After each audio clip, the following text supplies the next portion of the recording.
You guys were sort of in sync. Anyway, you're like in a boy band. That's right. All right, so we want it that way. I take it that means that they want it that way. I want it that way. Come on, Jaime.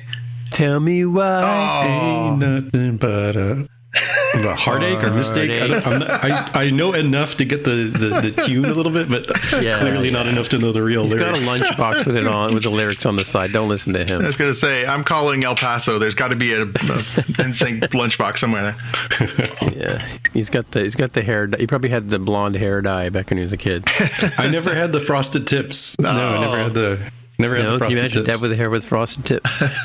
You got. It's not too late, Jaime. It's not too late. Guy Fieri with the frosted tips. Oh, well, there you go. There's frost the beard too. Mm-hmm. All right, let's get on with the show. This is it. This is a More Than Just Podcast production.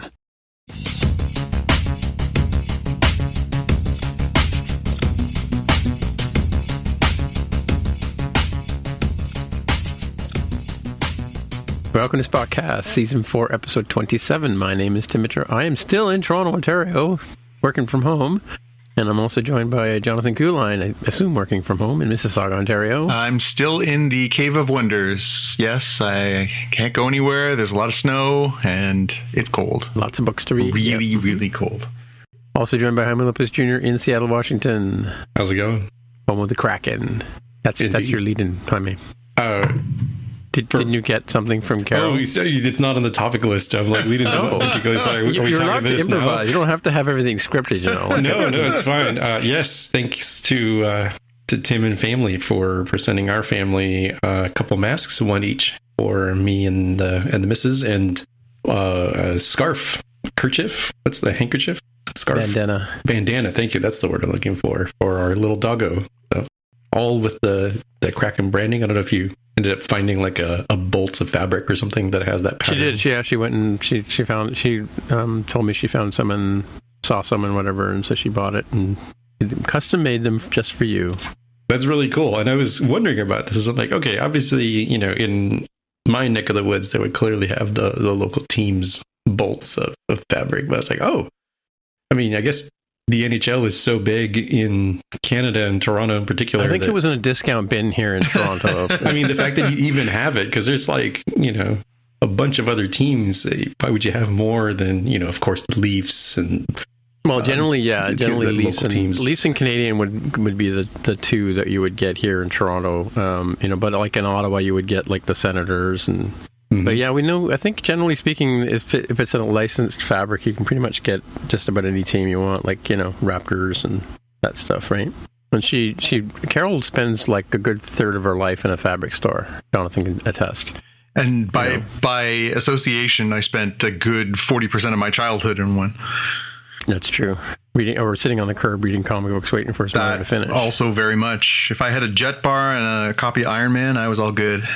Yeah, for sure. And he read it twice, waiting for her to come out. Oh, twice. I used to buy those. I used to buy the digests, the double digests, the Archies and the Richie Riches and stuff because they'd last longer. Also the reason why there's Kraken fabric here, Jaime, is because as a lifelong Leaf fan, I can tell you that there's at any given time in this area of Canada, there's at least 50% of the population thinking about trying to find a new team to support because of their deep sadness and frustration. Yeah. Mm-hmm. Yeah. And you know, the other side of the story is that, like, I think I told Jaime that the masks were made early in November, right? And I said, oh, we'll get some Spotcast stickers coming, you know, from the company, but why don't you just wait? And so she waited, and then of course, you know, then they were delayed, and they delayed again. But it took like they lost a shipment, and they had to send replacements out. First they sent us the wrong ones, right? Then they sent us they lost a second shipment, and the third shipment is the one that stood up, and that's what you're getting all this. Anyway, at which point you start trying to sing, Jonathan. But anyway, and then. So this is like early December, and we discussed, you know, how long it would take to sort of get through the Christmas mail and stuff like that, right? And they just arrived for Jaime like today. It's like the 19th, 18th of January, and I think you said the mail stamp on the envelope was like the 2nd of January. Yeah, it was like January 5th, I think. If I looked at it correctly. There's a black hole, we call it Carol's car, that things go into sometimes. Fell between the cushions. Anything I get. I mean, generally she's pretty good, but sometimes it's timey-wimey. We do also know that some countries are starting to quarantine mail too, so you never know. Oh, that may be the thing. Yeah, that could be the case. I didn't ask her actually when she sent it, but I do know it was delayed quite a bit. Yeah. So the Chinese government the other day said that the reason why there is the Omicron variant in China now is because of some mail that came from Canada. Oh, really? Yeah, I did see that. The Canadians were like, "Are you kidding?" Yeah. Wow. Apparently that was our bad. They say. Every scientist who's seen it has laughed out loud. Anyway, let's get started with some fact check. Last week we were talking about the voice of Nandi on the last week episode, and Jonathan had thought that, or read that Melissa Villaseñor had voiced Nandi, but in fact she voiced her when she was the old woman claiming to have the orphan children. But Grey Griffin also voiced Nandi throughout the entire episode, the rest of the episode. She's also... I don't know how I ended up watching the tail end of the Scooby-Doo live-action mix movie that they must have done at some point. Oh, yeah. The Scoob one? With the new voices, right? Yeah. So, yeah. And, you were right. So she plays, what's the girl's name now? The character Daphne, right? No, not Daphne, the other one. Velma, yeah. No, she plays Daphne. She's the attractive one. Velma's the one with the glasses, right? I don't know, man. I always had it for Velma, just saying. Velma's the black-haired girl? Yeah. Always the girl in glasses. Yeah. I don't know what to tell you. Yeah, I could see that. I could see that with you, Jonathan. Anyway. Wait, so are we talking like original? Because like they've No, we're talking current later version. I mean, the guy who does the blonde-haired guy and Scooby is the same actor, and I forgot his name. Fred, yeah. He's an older dude. But you're right. The guy who played the guy from American Pie, the actor whose name is... Which one? Who plays Shaggy? Oh, you said his name a couple of weeks ago. I thought I'm throwing to you because you had it. Matthew Lillard played him in the movies, and he's from Scream and that guy from several other teen movies, but he wasn't an American Pie. Yeah, well, whatever. But they're all the same to me. Like Well, you wonder why I didn't answer right away. I was wondering where you were going. Well, no, you should know. I mean, like when I watched Scooby-Doo, it was a different bunch of guys, right? And I would have gotten away with it if it wasn't for those pesky kids. But no, it was different actors, except for the guy who played Scooby. I didn't realize he was the same actor, or same voice actor, I should say, right? So yeah. Anyway, that's enough about them. But anyway, Grey Griffin voices one of the characters there. Yeah, it's a really tiny little part for somebody who is like a regular on SNL to be like, what, like 3 lines? 3 lines in a Star Trek? That's kind of an odd play for Melissa Villaseñor, but... Well, it's interesting too, because I wonder, like, did Grey Griffin's old lady voice not work, or maybe they did a last minute. Yeah. Oh, we got to make her sound more authentic, and I don't know. Couldn't get her back, maybe for some reason. Yeah, I don't know. Hard to say. Who knows? Well, it's also this show isn't done in Toronto either, though, is it? No, this would be animated probably overseas and directed out of Los Angeles. Yeah. Anyway, so you've got the next piece in the fact check here. I do. Yeah, we were talking about the statue from Risa that we saw on the Ferengi ship last week, and none of us could pull the name of this thing that Riker tells Picard to pick up and display prominently when he goes to Risa for his vacation. And so I looked it up on with our good supportive friends here at Memory Alpha, and it's called a Horgon, and is the fertility symbol on Risa, and is the symbol of sexuality. And if you display one publicly, it indicates that you are seeking Jamaharon, a mysterious and pleasurable practice native to the world. Riker doesn't tell Picard that. No, of course, right? And then there leads to some misunderstandings, which are pretty damn funny. But sure. Yes, so now we know. Lock that in your memory. Horgon. Right. Now, the last piece here is I found the link that I was talking about last week about Chrysanthemum from the book of Boba Fett, and there's an article here written about why it's such a big deal, but we already talked about why it's a big deal, but and this person had written this not knowing, maybe knowing, I don't know, that Chrysanthemum was going to show up in more than one episode, and Jonathan's wish came true this weekend. Yeah, no, it's just great to see him back this week. We'll talk more about book of Boba Fett in a bit. Yeah, so let's jump to the headlines with JPK up first. Yeah, so let's start with some Star Trek, since, here we are on a Star Trek pod. This week, we got a dump of information about when we're going to be seeing more Trek, and man, are we going to be seeing more Trek. So, Paramount announced this week, Paramount Plus, that they are going to have a 5th season renewal for Star Trek Discovery, and I guess that's not a surprise. I think we kind of didn't have any indication that they were going to wrap it up immediately. And they also confirmed that the return date for Star Trek Discovery, the second half of season 4, will come on Thursday, February 10th. I think we mathed that out anyways, because basically it's Prodigy wraps and then Discovery comes back. But we also know where that roller coaster is going to keep taking us too, because at the end of Star Trek Discovery season 4, season 2 of Star Trek Picard premieres on Thursday, March the 3rd on Paramount Plus and on CTV Sci-Fi here in Canada. Whether you're international, I don't know what they're going to do for you. I can't help you so far. And also, Star Trek Strange New Worlds has been renewed for a second season, even though it still has not come out, which is kind of interesting. So they must have really liked what they've seen so far from the first season that they've got, probably most of it in the can. And we got a premiere date for that finally, too. So Thursday, May 5th. So again, it sounds like more or less we're going to go straight from Prodigy to Discovery to Picard, straight into Strange New Worlds. And as Jaime pointed out, stay tuned. If you're giving money to Paramount, you're going to keep giving money to Paramount for a while, because there's going to be a lot of Trek between now and June. Mm-hmm. So season 4 of Spotcast is going to go on for 2 years at least, it looks like. Yes, right? Yes. We will probably be doing a 52 consecutive week season at this rate.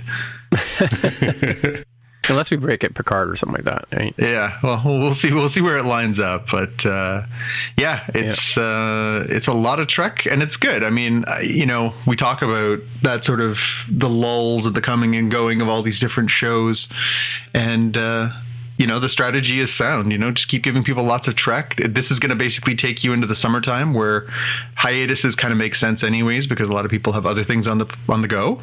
But it does say that Lower Decks will return summer of 2022. That's true. I did not mention that. Yes, the Lower Decks is coming back at some point in summer 2022. Although I think from last year it came in second week of August, first week of August, somewhere in there. Yeah, sounds about right. So, I mean, if they take a hiatus that lasts from June till beginning of August, that gives people a little summer break from their Trek. We can go, outside, maybe see other people, possibly. Cool. Yeah. But in the meantime, Trek. Any surprises by any of this stuff? I mean, are you at all surprised that there's a 5th season of Discovery, that there's a 2nd season of Strange New Worlds? No, not surprised by that, but it is interesting to sort of see that there's going to be like no end in sight, until like summer, as far as we know, right? So just Trek. Yeah, I think for me well, let me walk through them. I think Discovery was not a surprise, because I think it feels like there definitely could be a season 5. This does address the internet and mostly Reddit concerns of like, hey, normally by this point it's been renewed for another season. How come it hasn't yet? And people say, whoa, they've got the like big press announcement stuff that's coming out soon. So just hold it. And apparently that was right. It's renewed for a 5th. No surprise there. Season 2 of Picard, we knew that they were going to have that 3rd season, that they were like shooting them back to back or something. So that makes sense. Strange New Worlds is the one that really sticks out to me as interesting, that they renewed for a 2nd season ahead of the 1st season debut. I don't know if that's like a cost savings thing. I mean, they already built the Enterprise set for was it season 2 of Discovery? Yep. So clearly a cost savings there. I don't know if there's other stuff where it's a little bit different than like Lower Decks, where the animation is so expensive they just went ahead and pre-approved the first 2 seasons of Lower Decks. Doing the same for another 2 more kind of makes sense, just given the production costs. They're kind of inherent to what they do. Interesting that Prodigy is still stuck with the weirdo 1 season. I would have liked to have seen that one get renewed for a 2nd season. Yeah. But maybe it's split so far, because it says the additional 10 episode long second half will be available later in 2022. So they're clearly going to use it to fill another gap somewhere, is what it seems like. But interesting that they didn't renew that one for another season, especially given that, like, I think Arthur from PBS just ended. Here we are 25 years later, I think, for that. So, like, there's no reason that Prodigy couldn't keep going on forever. Like, kids shows, they just make new stuff all the time. So I think it's all in all good news. I'm kind of nitpicking into the, what do I think about this? It's kind of interesting to see for Prodigy in particular, and Brave New Worlds. How there's people who've never seen Star Wars before? That one, you've heard about this, right? Do you mean the original, or do you mean any Star Wars? And I know people who've never seen any Star Wars. Well, I've never seen an episode of Arthur. Yeah, if it's 25 years, which is what the Nightly News said that it is coming to an end at, I think today, as of today, 25 years. I would have been around 15, I guess, when that debuted. So I'm only tangentially aware of Arthur from, like, younger cousins watching it on PBS or something. I'm not familiar with the property myself. That little yellow dude got, or sort of like a... He looks like a bear pig or something. I don't. He's an aardvark, I guess. Maybe. Yeah. Strangely, I had kids over the last number of years, and I never saw it either. So maybe it just wasn't as popular up here. I don't know, but that one completely missed us too. Yeah, maybe. It was eclipsed by the Cars. Yeah, that's true. We were too busy watching Cars for the 250th time. Yeah, you got to turn left to go right. Right to go left. Right to go left. Yes, sir, Bob. What else is happening out there in TV land? Jaime. This is actually pretty good timing, because I'm surprised you all didn't go into the thing that I've said is a good problem for then CBS All Access, now Paramount Plus, to have. That you'd ask, like, if they keep coming out with stuff every month, you're going to continue paying indefinitely. I'm like, sure. I mean, if they can make enough content for me to want to pay my $6 US every month, I mean, that's a fair challenge, right? And they did interesting things with, like, well, what if it gave you short tricks? Give you like 15 minutes of content once a month to squeeze out your subscriptions. All right. And then now they've got enough of a pipeline and enough shows where, realistically, we can have nonstop Trek for the next couple of years, right? We know this on the surface of what we just said. So interestingly enough, the fine friends over at Netflix have encountered some interesting troubles when it comes to subscriber growth, and some of that I think is probably post-pandemic surge, as well as, or lack thereof of surge, as well as increased competition from the likes of Disney Plus, Hulu, HBO Max, Paramount Plus, Amazon, etc. So Netflix has decided to go with the ARPU, which is average revenue per user metric, and has decided to raise prices on all plans in the US and I believe Canada as well. Although this article, Canada. Yeah, it does say in Canada in the article. Yeah. So $1 to $2 a month, I think, depending on the tier. So your basic from $9.99. Sorry, this is backwards. From $8.99 up to $9.99. Your standard, which includes HD and 2 screens simultaneously streaming, goes from $13.99 to $15.49.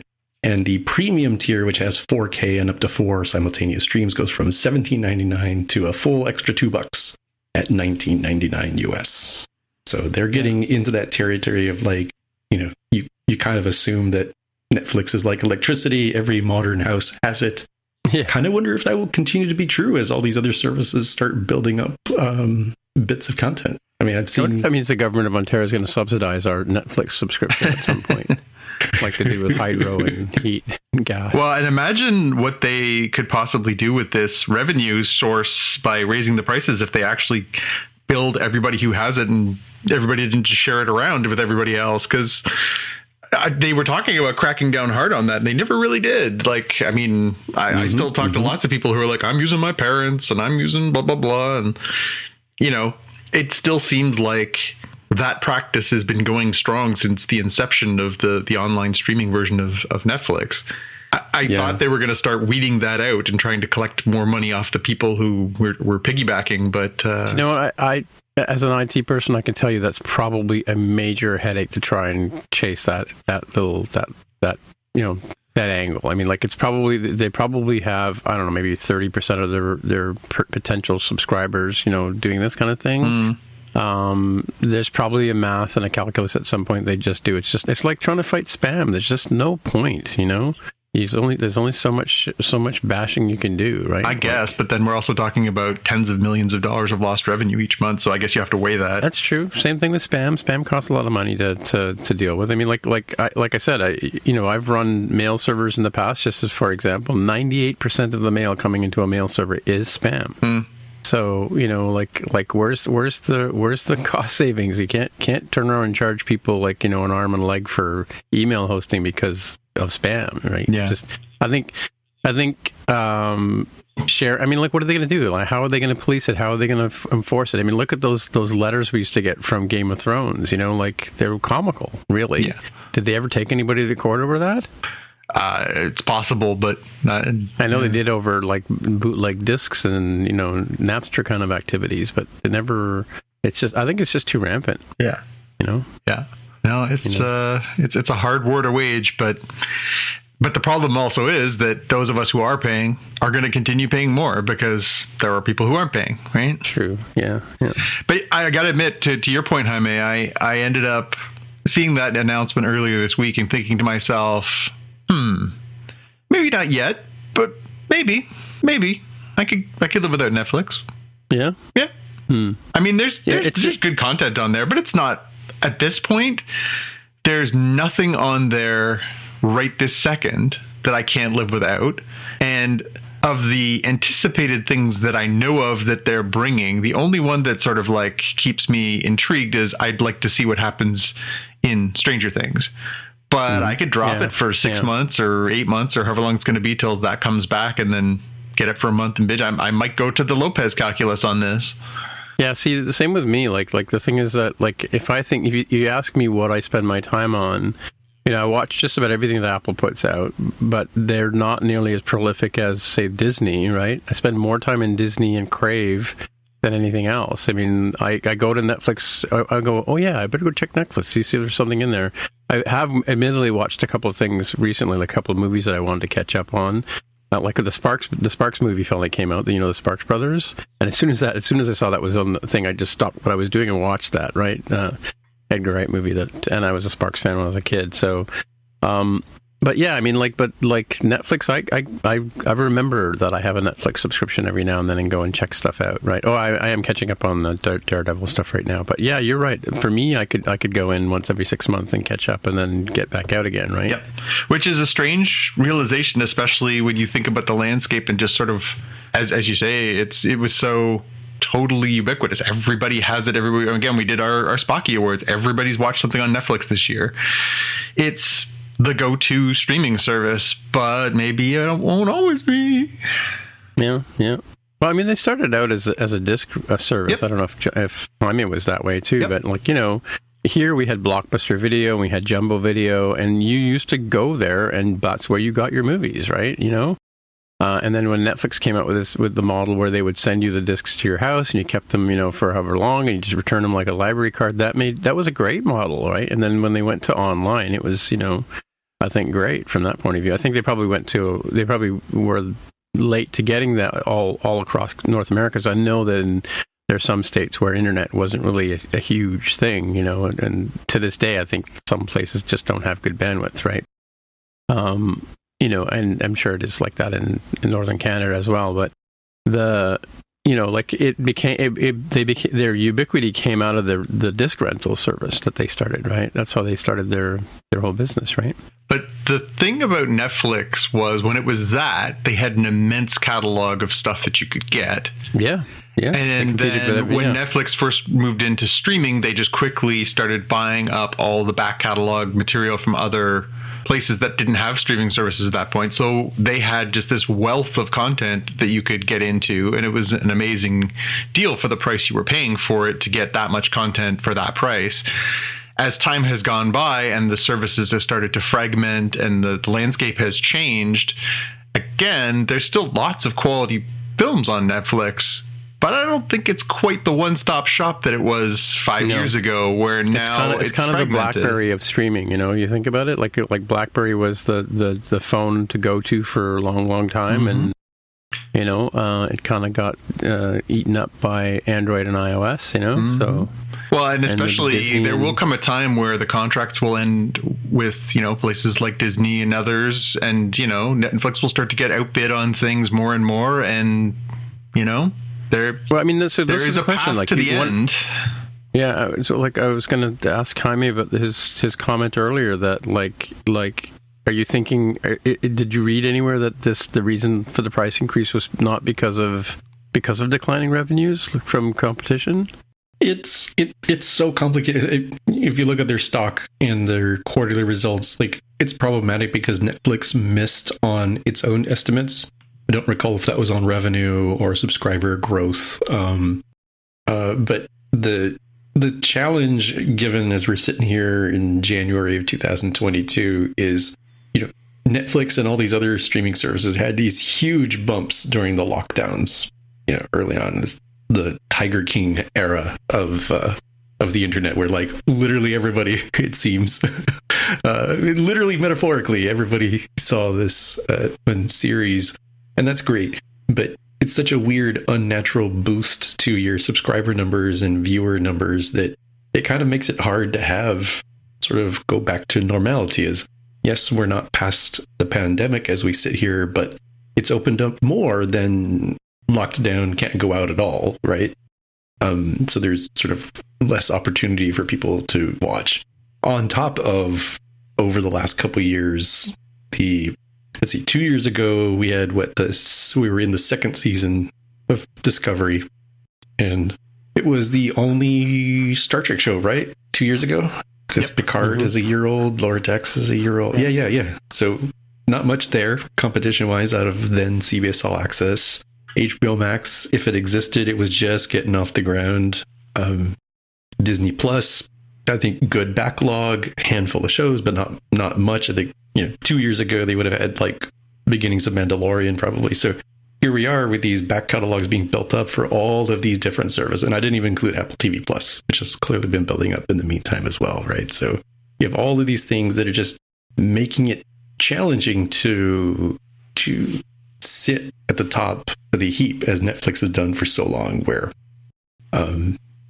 we were talking about it being kind of like having electricity, but realistically, if people get kind of grumpy of do I really need to pay $15.49 this month? There's lots of stuff to watch, but nothing I have to watch now. I'll just cancel it for this month and turn it on 2 months from now, or whenever it is that Stranger Things comes out, right?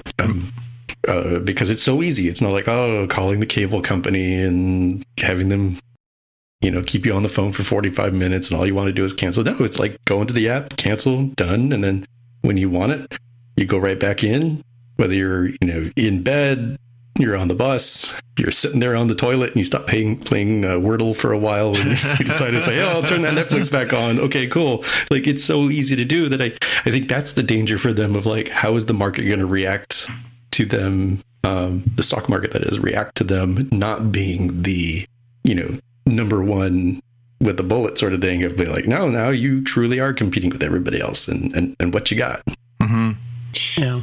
It's interesting. I was going to make a point too when we were talking earlier about the Star Trek galore, as it says here on the show notes. The Center Seat show, which I've been watching, just saw the last episode was about Enterprise and the making of that show.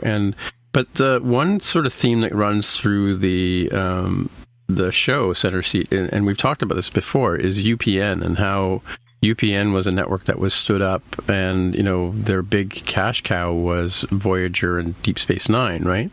And they do talk about some of the struggles they had, near the ending of those two, because they started off with DS9 and it did really well, and then they kicked into they decided to have a second show at the same time with Voyager, and I think that network struggled. I think it went away, and before, Voyager came to regular TV, if I'm not mistaken, before because UPN was not making money, right? Is that not correct? You guys remember the story about UPN? I believe they merged with the CW. I think that's right. Yeah. What befell them eventually. Yeah, so the network did struggle, and it's interesting because the people who talk about the people that they go to talk about the shows are some of the high executives that were at the time were founders and founders and early CEOs and that kind of stuff of UPN, who now are with CBS All Access and so on and so forth, right? So it's really interesting. Not just about Star Trek, but also about the making of it, and also like it's funny that every time I see Now, when I see this, it's based on Gene Roddenberry's, Star Trek thing, right? He, I think around the middle of the Next Generation, he was kind of removed because of some of his machinations, right? And, the corporations kind of took over. I think by the time Voyager came out, he wasn't really involved at all, right? So even though we still talk about it being Gene Roddenberry's creation and whatever, and I know his son's involved in it somehow, and Majel Barrett, his wife, was in everything, right? Like she was the computer, she played like Luxana Troy. But interesting to sort of see how that happens. But bringing it back to this Netflix thing is that this UPN kind of didn't survive its sort of business model. Again, it was competing with the regular networks as well, right? But now you look at it, like you said, CW, there's like Fox, there's all kinds of other networks out there now that are making a go of it. I think that was probably on the backs of stations like the Movie Network, CNN, and UPN, right? Yeah.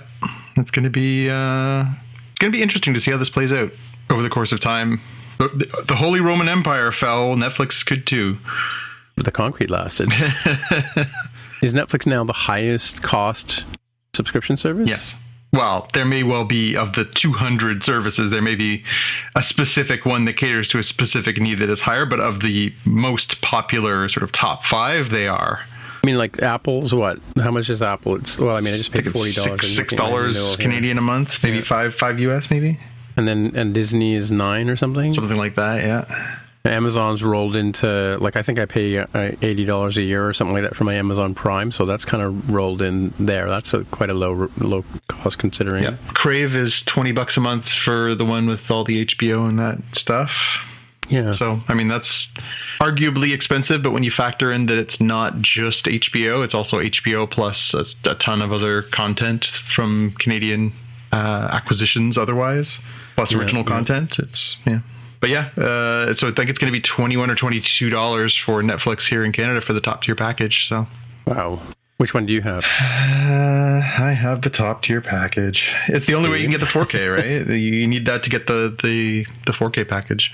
Oh, because it says here on the chart that Jaime has, I thought the second tier gave you 4K. No, if it. Oh no, HD. Oh, no, I see. No, okay, it's HD. Right. So basic gives you standard definition. Yeah. HD, besides number streams, HD is the middle tier. That's what I have, and then 4K is the highest tier. So depending how you look at it, HBO Max is $14.99. So for me, being on the middle tier of Netflix will be more expensive by 49 cents.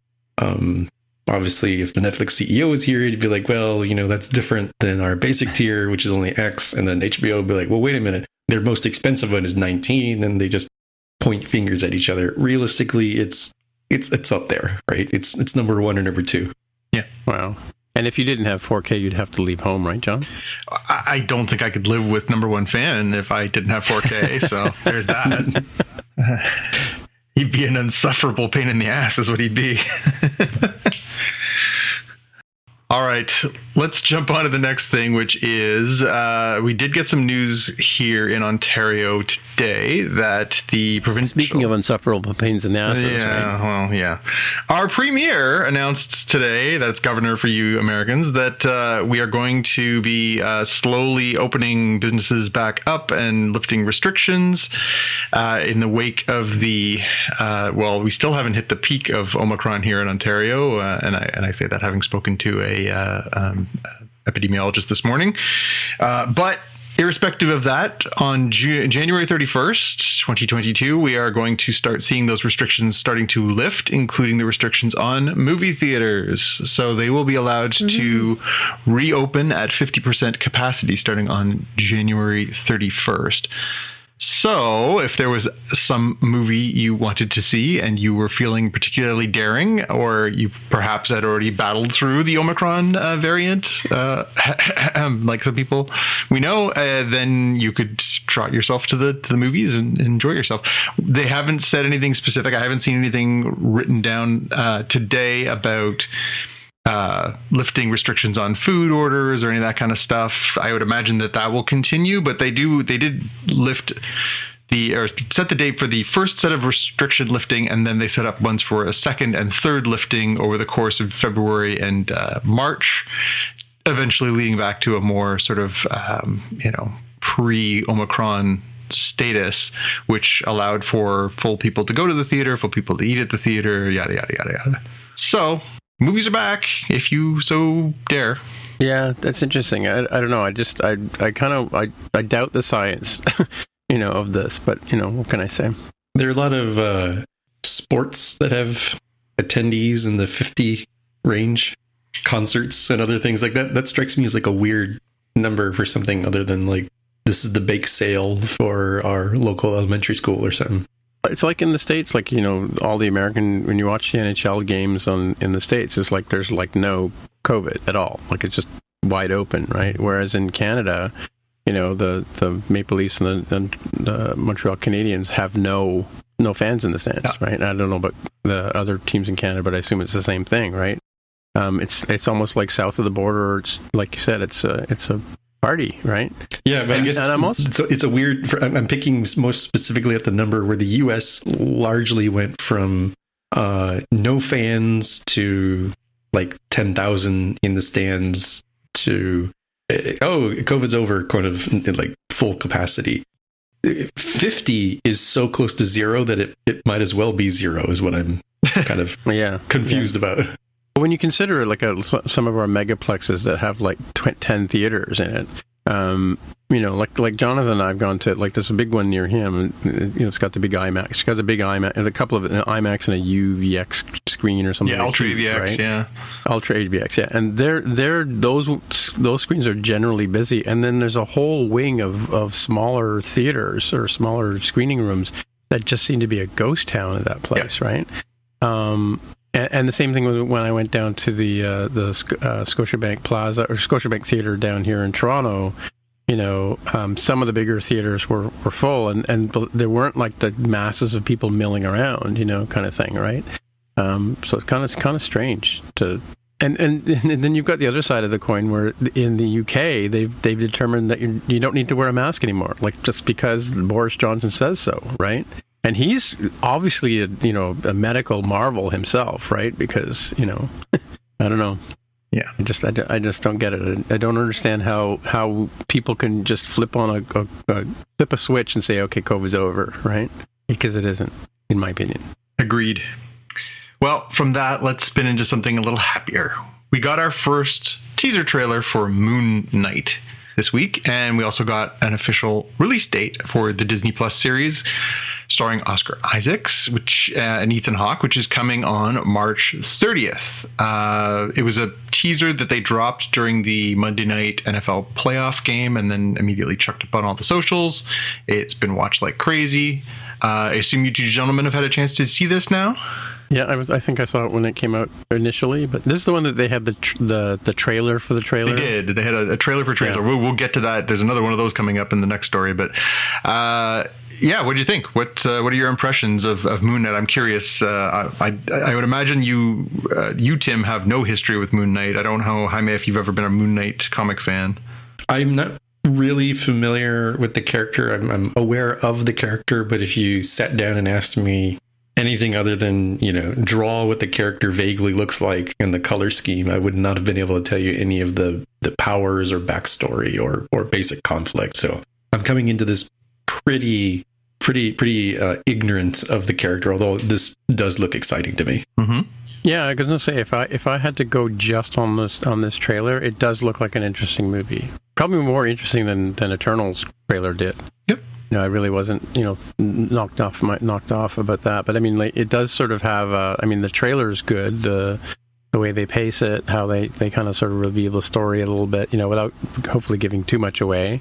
it does seem like something that I might be interested in watching. So, whether I go to a theater or not is another story. It's not a theater. Right? This is a Disney Plus series. It's a series. Yeah. This is the next Disney Plus series coming in March. Yeah. It's funny, I'll talk about this a bit later, but there's a couple of shows that I thought were movies that I thought, I'll sit down and watch this, and it turned out that they turned out to be series instead of a movie. Like, I just thought they were movies, but yeah, it's interesting I probably would watch this if it's on Disney for sure. Yep.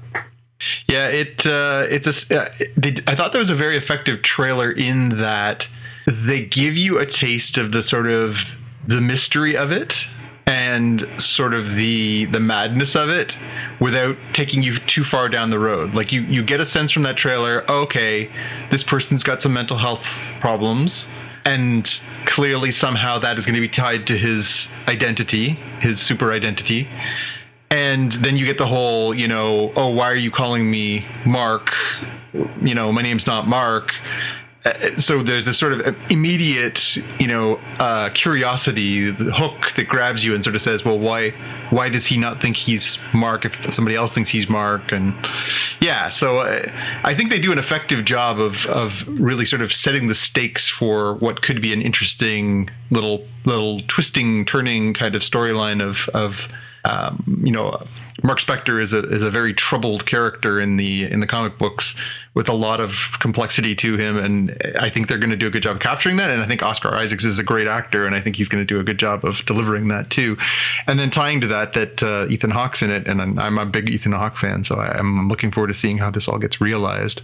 And I must admit, Moon Knight is a series, so I have read and do own a number of Moon Knight comics. I have read Moon Knight a number of times over the years. I have no clue which sort of if they're adapting any existing storyline, which one they're going to do, if they're just going to do sort of the broad strokes from his stories and then do something original.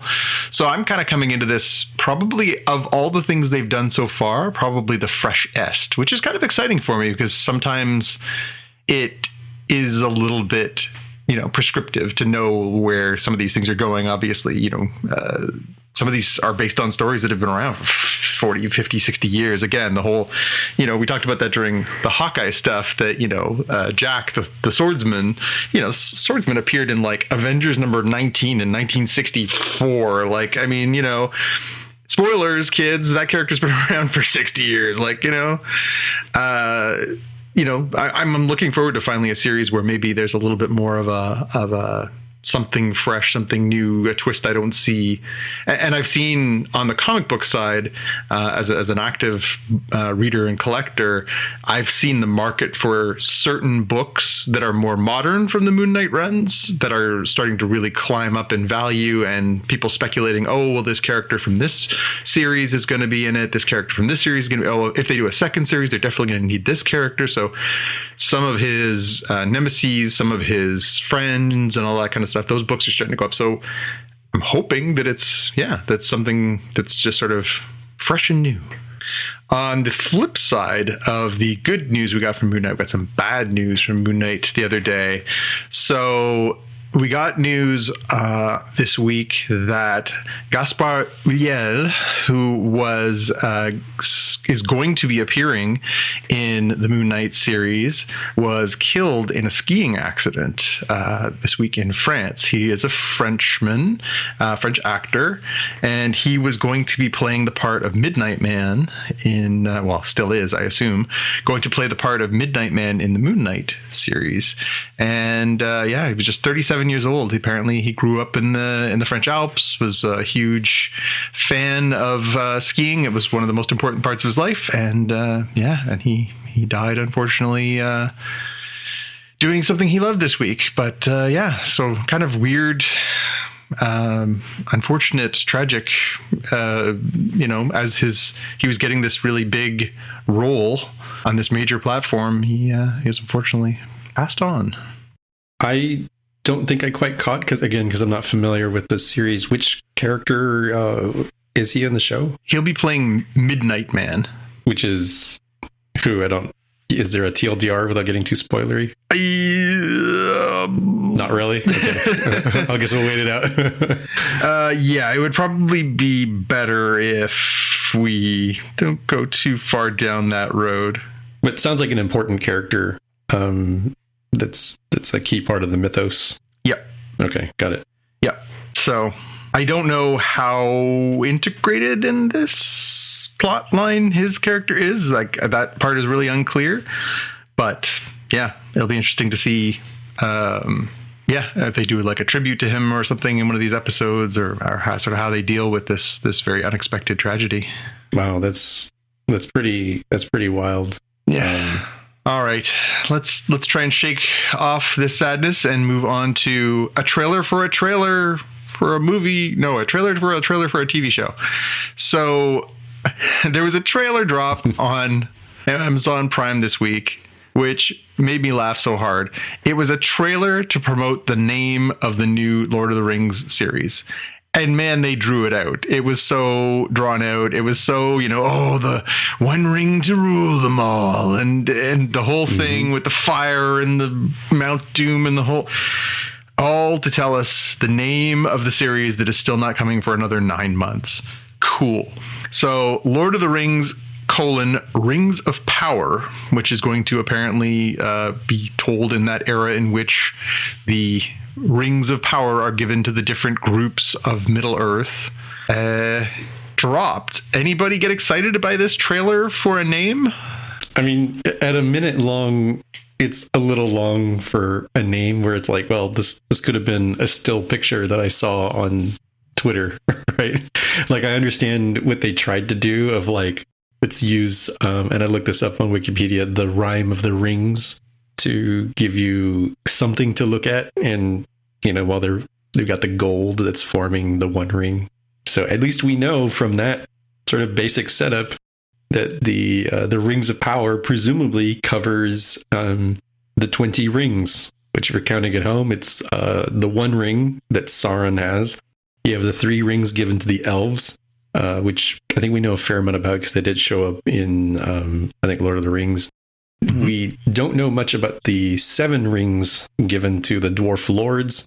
And other than the fact that the Nazgul had the 9 rings, we don't know that much about the 9 rings for mortal men doomed to die. So yeah, like if I was sitting in the meeting where they discussed this idea, I'd be like, all right, I get what you're going for. I don't know that it was that effective as a teaser for a title, but yeah, but okay. I mean, cool. You get a perfect attendance star for that one. You don't really get, So someone in a marketing meeting a few months back was really excited about this idea. I'm just putting that out there. Someone was like, this is great. And somebody else in that room was like, yeah, we're doing it. And they were really excited about the idea of a trailer for a name. Like maybe a press release, maybe. Throw it up on your Twitter feed. Let's just move on with our lives. Yeah, I don't know. Yeah, the still they could have really cashed it. They really could have really cashed in and done like one movie about each ring. Don't give them any ideas, Tim. Man, at one episode per, you've got 20 episodes right there. That's 2 streaming seasons of 10 episodes each. That makes sense. Yep. Got to collect them all. I guess. All right. Next up, we have a 2-pronged story. So earlier this week, we got the first bit of an interview with Joss Whedon. Joss Whedon sat down with New York Magazine and spoke to them about the controversy that has sullied his name over the last couple of years, talking about he was accused of mistreating actors and creating a toxic workplace. He was accused of this behavior by Ray Fisher, who played Cyborg on the Justice League movie. He was accused of it by Gal Gadot. He was accused of it by former Buffy the Vampire Slayer actress Charisma Carpenter. They all said that he really had treated them all quite unprofessionally. So he does this interview where he sort of basically case by case tries to talk about, well, actually it was a misunderstanding, and well, yes, I could have handled this better, but I didn't, and talked about all these sort of different things, and I must admit, and this is just my perspective, that I wasn't really, I think Joss is an incredibly talented filmmaker, creator, everything else, but did not really. This seemed like a PR career attempt to salvage his career, try and turn the tide away from his cancellation, negative press. Yeah. And I didn't really buy a lot of what he's saying here. It just seemed like a poorly executed attempt at damage control. We did get responses immediately from Ray Fisher, who he wouldn't. I'm reading from an Entertainment Weekly article. He did not respond to EW's request, but he posted on Twitter, "Looks like Joss Whedon got to direct an Endgame after all," which is a little harsh, but probably fair. We also got a response from Gal Gadot, who said that Whedon had said that there was just a miscommunication, that Gal's first language is Hebrew and she didn't necessarily understand really? what he was trying to say. He was just being quirky, and she responded in the New York magazine article, "I understood perfectly." So yeah. And then there was a follow-up article from a couple days later where Charisma Carpenter finally broke her silence on this article and said that hashtag I stand with Ray Fisher, the malevolence force and bad actor in both senses who poisoned my feeble mind with trendy buzzwords and corrupt ideas about my experiences with a former tyrannical narcissistic boss who is still unable to be accountable and just apologize. So it does not seem like anyone is taking this as an apology or an earnest sense of remorse or accountability for what he's been accused of. I don't know if this is going to be in any way a chance for him to start that reparation. And I'm really conflicted about it. Again, he did have a reputation for a very long time as, the showrunner for things like Buffy and Angel and stuff like that, of, being an ally, of putting, women, in front of the, top of the cast list, and really trying to do those things for which I felt, very pleased with what he was doing. He was creating all these strong female characters. He was telling, very, strong female stories and helping them, being brought to light. And, he's created things that I love. I love Firefly. I loved Buffy and Angel and some of these other things. Again, directed the original Avengers movie. He's done very valuable things to me in my pop cultural experience. That does not forgive the kind of behavior he's accused of, and I don't think that this is going to do a great deal to repair that. Maybe this is the first step of a long game of trying to sort of pull himself out from this, but it's not a great start. And I keep thinking, I don't know if he should just go away and we should just try to, separate the art from the artists like we've talked about before, or I don't know if this is one of those things where I want him to be rehabilitated so that maybe he can do more of the things that were great before, but then I don't know if he deserves that second chance. I don't know. What do you guys think of all this? I think it's tough. I mean, especially this is one of the downfalls of the kind of culture we live in today, where so much is known about so many people so quickly, and so widely. I'm sure that in the days of yore in Hollywood, we've all heard the stories. Like everybody thought Miramax was a great company and Weinstein was a great company, but then you find out, but that was when in the before time, before you sort of had, the Twitters and the Facebooks and the Instagrams to sort of for individuals to have voices, right, and to be able to say, well, hang on a second, he wasn't that great, Mm-hmm. So it's I think it's unfortunately a part of our time. And I'm not saying that to excuse his behavior at all, because I'm really conflicted with I don't even know what he did, and I just need to know. I just need to hear from not even knowing what he's accused of, but if it was one person, okay, well maybe there's something to be said there. Maybe there's an apology needs to be made or whatever. But when you talk about Buffy was so long ago, right? To have, people, respectable people who are doing quite well, like Gal Gadot and Ray Fisher, have them come out and say the similar things, not like they got together and said, hey, let's do this, what do they have to gain or lose by coming out and being honest about it, other than empowering other people to come forward, right? So it's hard to say, what do you do? Like maybe this is the thing. Maybe you do have to step back and stop being the name on the tin and become the producer or the silent money or the the influencer, or maybe the only way to survive this kind of thing is to step back and do that. I mean, I've often said, like, in businesses where, I've worked for companies where owners and stuff like that have stuck around and they weren't, the best people, but you kind of wish they would just go off and play golf. Yeah. Yeah. Like, just go away, let us do the work, and if you want to be part of the whole business, that's great. Like, I mean, he clearly must have production companies and things like that. He must have people he can support, through as a benefactor, but doesn't necessarily have to be the title guy on the screen. I mean, because it's like, look at all the people that have been canceled. I mean, I love Baby Driver. I love it. That was a great movie, but I can't watch it anymore. Yep. And same with, like, Louis C.K. I love his work, but I have a real hard time sort of turning off what about him now, right? Even some of the some of the scenes in his last TV show where he was quite mean to that actress. I can't remember her name, but I realized that was a part. But when you see that behavior written in his writing, because he wrote that stuff, and then have it manifest and turn around to be like a real thing.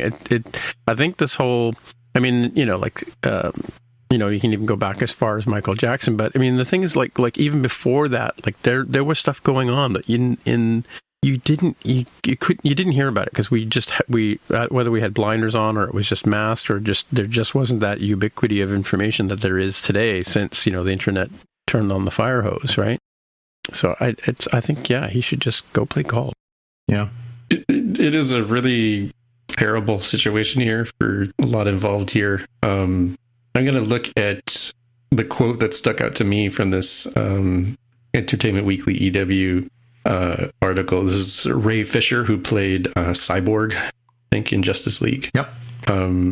Where is the quote? I lost it. This is Ray Fisher talking about Joss Whedon. Joss Whedon had nearly 2 years to get his story straight. He's likely spent tens, if not hundreds, of thousands of dollars on PR, crisis management, and coaching. And his response to the allegations is, they misunderstood and or are out to get me. Also, my mom is sexy. I'm like, what? What is this chain of thought here? But that is a strange mom is sexy thing that stuck out to me. Yeah. Well, and Whedon, in trying to defend himself, as I should contextualize some of the quotes I shared earlier, because I was reading Fisher's quote. The quote from Whedon about Ray Fisher was, Whedon felt the actor did not deliver a good performance. Quote, we're talking about a malevolent force, Whedon said of Fisher. We're talking about a bad actor in both senses. Damn, that's harsh. Like, he's not only is he criticizing him for ill intent, but for his performance. Yow. Yeah, I mean, and the thing about this is, like, the danger is for someone who doesn't want to come forward is they could end up blacklisting themselves. Like Gal Gadot could be seen as a complainer, and maybe she won't get jobs because. Yeah. People are nervous that she'll turn on them or something like that. Even though that was not her intention, and same with him. Mm-hmm. Like he may not get the roles that he needs to get now that he would have got without this story coming out, mm-hmm. right? Mm-hmm. So there's always a danger of coming forward and being the whistleblower, right? Yeah. Well, and it's funny, Tim, you mentioned the idea of him, maybe he needs to take the silent partner role. He did actually work on a series not long ago for HBO that kind of, snuck in there. It was called The Nevers, which was on last year. That one. I think, maybe last year. I think it premiered, and it didn't do great, but it was basically it was very Jossy. It was it was his production company. He created it. It's about a group of women in Victorian times who develop these strange abilities, and little Buffy-ish, but he was still in such sort of, the doghouse so much, justifiably, that they didn't put his name out front and center. It wasn't like a new Joss Whedon show, whereas that would have been a selling feature previously. Joss has got a new HBO show. Holy cow, that would have been great. We'd be lining up. Yeah, and exactly. I didn't even bother checking it out. It's been available for months and months and months. I have no interest in going down that road, and I think that was the sentiment by a lot of people, was just like, not this won't be good, but I don't feel good about watching it and supporting the kind of behavior that he's been accused of, and this is one way you can take a stand. Yeah definitely unfortunate, but Yep. I mean, it's like the rest of us. Like, we can't be idiots on Facebook and then expect to get a job if our bosses are going to watch us being idiots on Facebook, kind of thing, right? Yeah. Like, if you're gonna be like, if you're gonna, get in a dinghy and go stand between whalers and whaling boats and whatever the cause is, right? You can't not have a price to pay for that, right? So I mean, that's the reality. It's just the way society works. It's he's been a bad boy, and he should go count his millions. Yeah, although this scandal also cost him his now ex-wife, so I'm guessing he's got a few less millions to rub together. Well, still, I mean, but yeah, what goes around comes around, Yep. So. All right, next thing is some sad news for Tim and I, at least, and probably a few more people out there. The Why the Last Man television series looks like it has had its one and only season. The showrunner, Eliza Clark, told the good folks on Twitter this week that, for those of you who have been asking me, we really tried really hard to get another platform to pick up season 2 of Why, but sadly it doesn't look like it's going to happen. It's always incredibly difficult to move a show, and in recent years it's only gotten harder. So it seems like we will not get to find out where that telling of that story has gone. So if you really dug it and you want to know what's going on, I highly recommend you pick up the Brian K. Vaughan Pia Guerra comic book series. It's not exactly the same, but it's certainly close enough that you could derive some closure and some satisfaction from knowing how the pandemic in that story happened, and what becomes of Yorick and Ampersand, and all of their adventures. It's a great book, highly recommend. But we're done. No more show. That's sad. Yeah. All right, so now we have a new thing we're calling the More Than Just Code Universe crossover stories. The MTJU, for those of you driving at home or transporting at home. This is an article that sort of surfaced a couple of days ago. We actually had Rustam Romanoff as one of the guests on More Than Just Code a couple of episodes ago. He's the founder of Agile Bits, the makers of 1Password. We are huge 1Password fans on the show, More Than Just Code, and we highly recommend that if you don't have a decent password manager, secure notes kind of repository, we highly, highly recommend 1Password, and we do that on this show as well. But that said, they had just got a huge infusion of cash in terms of investors to the tune of $620 million US infused into, by the way, Toronto's own 1Password creators, Agile Bits. Friends of the show, of course.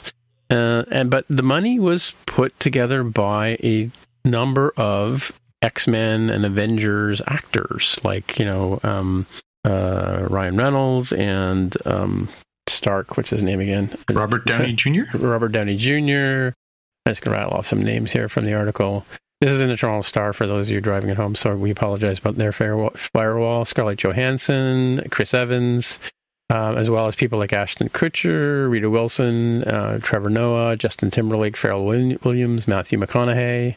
So, it's quite an endorsement to get those kind of... I mean, I wonder if it's them specifically, or it's their companies that that they fund who have stepped up behind this great piece of software, in my opinion. So great news for my friends who I know them, Dave and Rustam, personally. But yeah, it's they're doing great. Good news on them. So, and we'll probably talk about this again on More Than Just Code in the next episode, which is where the crossover tie-in comes from.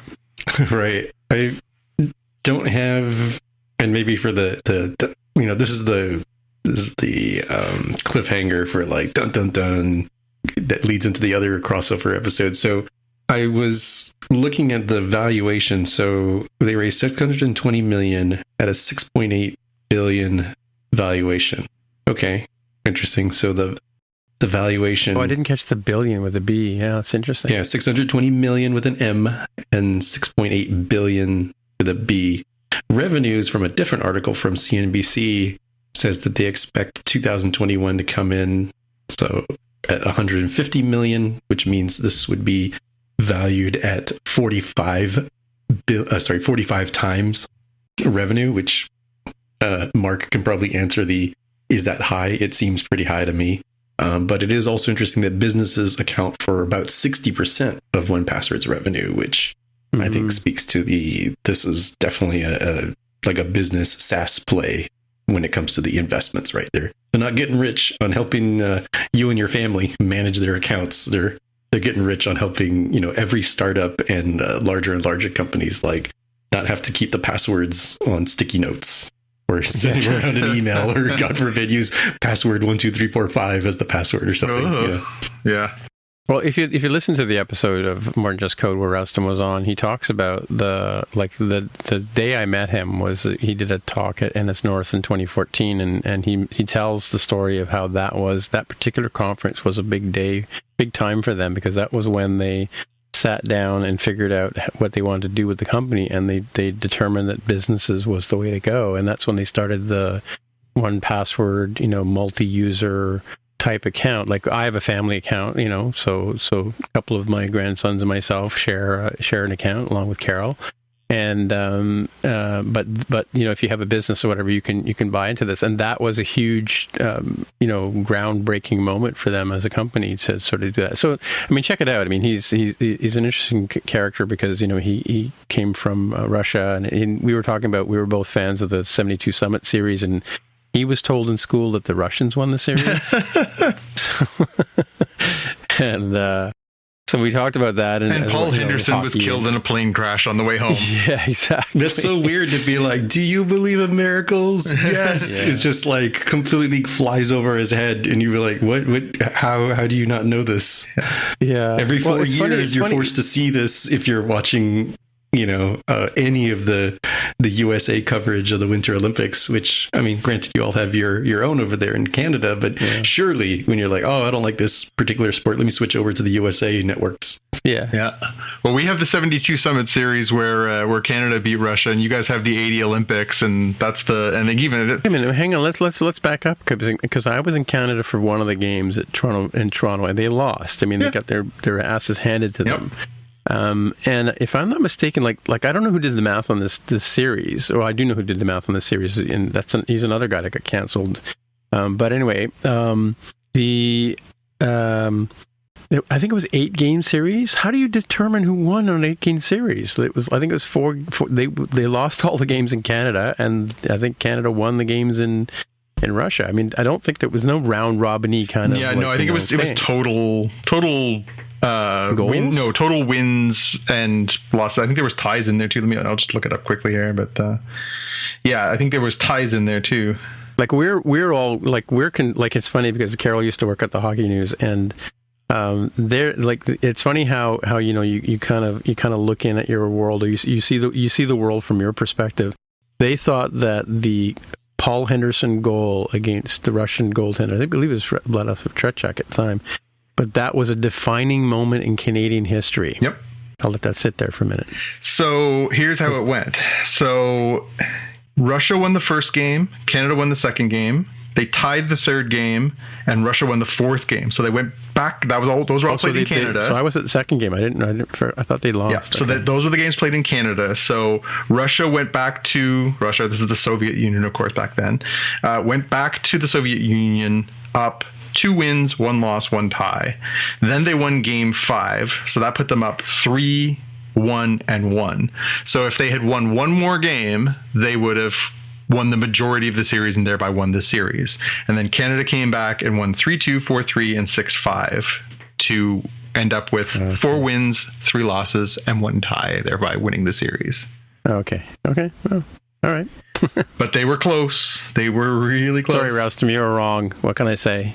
Yeah. But then again, you learn what you learn, right? Yep. Anywho, yeah. The story behind it, Jaime, is that at the time everybody thought Canada was the cat's ass when it came to hockey. They thought Canada was like just going to hand it to the Soviets, and the Soviets came with a completely different game strategy. Yep. They were passing, they weren't hitting. They were just finesse, and they out finessed the Canadians. And I think the first game in Montreal, the Canadians were like, "Oh my God, what is going on?" Well, they killed them in that first game. It was 7-3 for the Russians. Yeah, and everyone was like, "Wait, what's happening?" They were all taken by surprise. All right, so somewhere around here, I think I have Jonathan. Just in case the number one fans listening, somewhere around here, I have a program from that game. So nice. Anyway, but I don't know where it is. It's probably in storage in Mississauga. So anyway, here we are. We're now at the part of the show where we talk about a Star Trek thing. This week we're talking about Prodigy, and we're talking about Season 1, Episode 8, Time Amok. Yeah, it's like Amok time. Get it? Get it? Get it? No, I get it. They do a lot of that. I don't know if Amok time is. I don't know if Amok time is appropriate for a Nickelodeon show. It's funny because I saw the name before I watched the episode. So I saw Time Amok, obviously a play on Amok Time, which is the season 2 premiere of the original Star Trek series. One of the most famous series, probably a must-watch for the original series, where Spock gets horny, has to go back to his home planet of Vulcan, and so we learn a lot more about the Vulcans and their traditions, and then Spock and Kirk go to the arena and battle to the death. And it's a classic. It's an all-time classic original Star Trek episode. So I knew that going in. I was like, oh, I wonder what they're going to do to put a twist on this. Yeah, it turns out the answer is nothing. It's just a title. So here we go. I'm going to start with a tangent. I think it's a play on Amok. I got it, but I'm just explaining to the kids and listening to the show. I'm going to start with a tangent before we even get into the episode. So the very first thing that is said in this episode, with no cold open, by the way, is that is the holographic version of Janeway lists the stardate. She lists the stardate at 607125.6. So we've had some discussions on previous episodes about where in continuity this falls, given that there is a holographic version of Janeway, that the events seem to that happened around the protostar seem to center around a Captain Chakotay, and we're trying to figure out sort of where in proximity relation to Voyager and the sort of core 3 of Next Generation, Deep Space Nine, and Voyager this falls. So Voyager ended in the year 2378. Memory Alpha says it started in 2371 and ended in 2378. Makes sense. Okay. So when you put in 607125.6 into any number of calculators for star dates online, the consensus is that the star date equals February 15th, 2930. Does that make any sense? 600 years in the future? Are we supposed to infer that there's more timey-wimey coming here? That at some point, perhaps they are going to travel in time? That the ship traveled in time? That the ship's been trapped under that planet where they found it for hundreds of years? This, to me, was way more interesting than the episode that followed. So to me, like when I think about the fact that they've got this proto-star engine, right? Is that what they call it? Yep. And then and the fact that it's been lost, and that they have a holographic Janeway, and a relatively modern-looking kind of ship. By the way, one of the coming back to center seat, one of the spaceships that they filmed, I think in the Wrath of Khan, they actually filmed it upside down. So it looks like a different kind of design, but it's actually the nacelles are on the bottom instead of on the top. It's just because they turned the model upside down intentionally, right? Sure. Anyway, which, Jaime was talking a couple of weeks ago about like which way the ships kind of orient themselves when they face each other and they have these, standoffs. Anyway, to me, I would think that this story, based on the fact that nobody knows about the Federation, the fact that this ship has been lost, it's got this cool tech on it.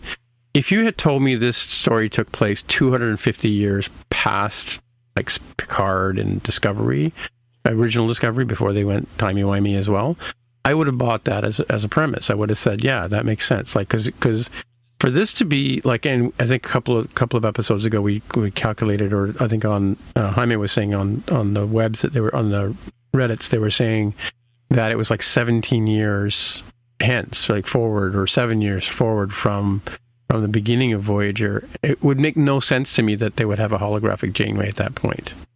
Yeah, because she would still have been alive, right? Like she was the Admiral Janeway in one of the Star Trek movies, right? Undiscovered Country or something like that, right? Yep. But in Insurrection. She's in the beginning of Insurrection.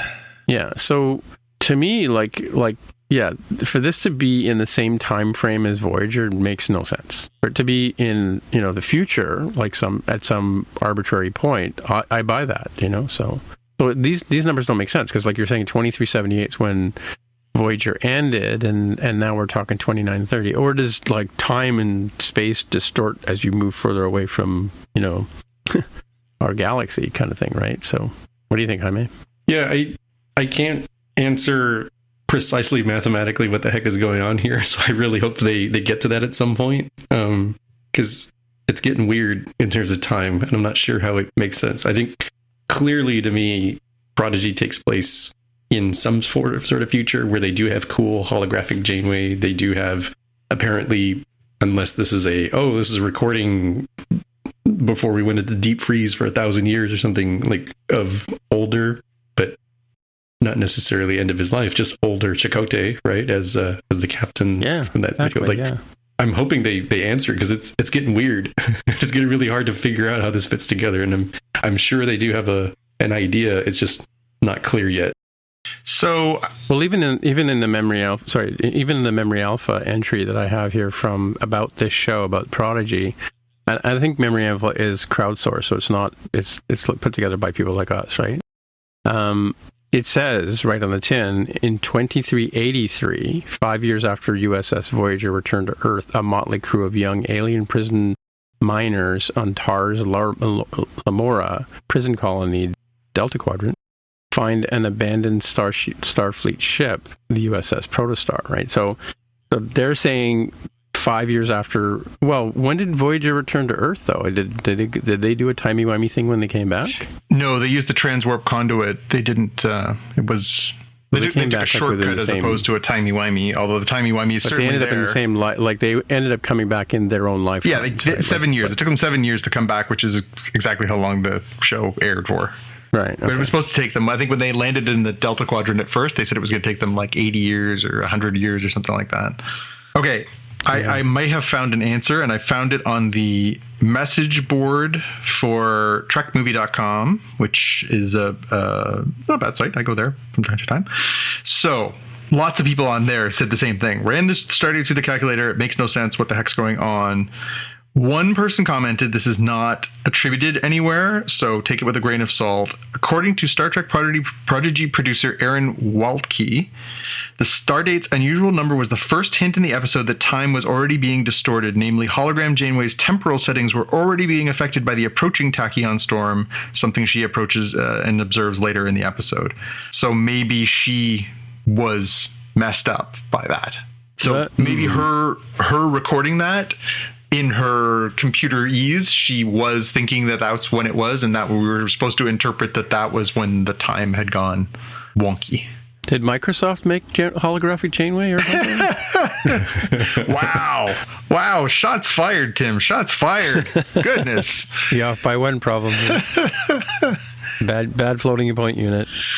All right. Well, let's jump into the recap of this thing quickly, and we can circle back to all this. So we start the episode with the holographic Janeway talking about how they had such a catastrophic first contact with an alien species in the last episode, and how she really wants the team to try and work on their teamwork so that they can avoid such problems in the future. We go down into the holodeck where they are doing the old riddle of the fox, the chicken, and the grain. You have a boat, you've got a fox, a chicken, and the grain. How do you get them all to the other side without disaster befalling one or the other?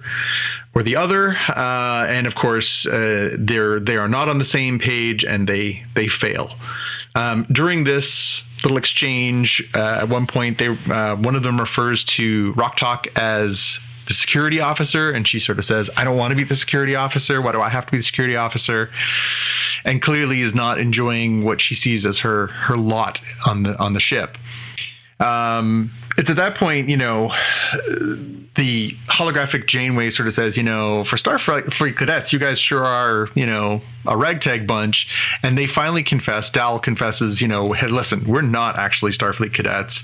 We've been lying to you. We stole this ship, and, we don't know what the heck we're doing here. So, get off our backs, basically. We cut back to the Diviner, our big bad for the series. He is stewing at the inability to acquire the protostar. He gets a phone call. The phone call is from Nandi, who we met last episode, the Ferengi who had once sold Dal into slavery. And as telegraphed at the end of last episode, she says, "Hey, I know where you can find your peeps. I look forward to some reward for this," and tells the Diviner where they can find them. But because they had already used the protostar engine to get away from the Diviner several episodes back, he finds that they are too far for him to actually get. But he has a plan, which we'll see more of after. We go back to the protostar, and as we mentioned earlier they're approaching this tachyon storm, which, space is big. Just going to put that out there. Space is big. You don't have to go right next to the tachyon storm. If you look into your front view screen and you see a tachyon storm, maybe go around. Just putting that out there.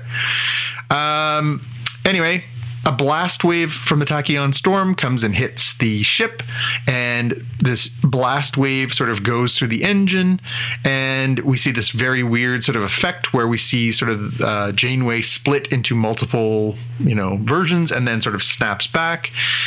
And we find Janeway then back in engineering with Jankum Pog, and the blast wave has damaged the engine. There's going to be a core breach, and Jankum basically says, "Oh no, I've only got 10 minutes to fix it," and then walks over to the engine, and the engine started to explode, and Jankum dies. The ship blows up, everybody's gone. And then Janeway sort of on a kid's show. And Jankum is gone. Theoretically, the ship blows up. Everyone's heartbroken for about 4, maybe 3 seconds. And then Janeway sort of snaps back in and is alive, and she's back on the protostar, and she's standing there with Rock Talk.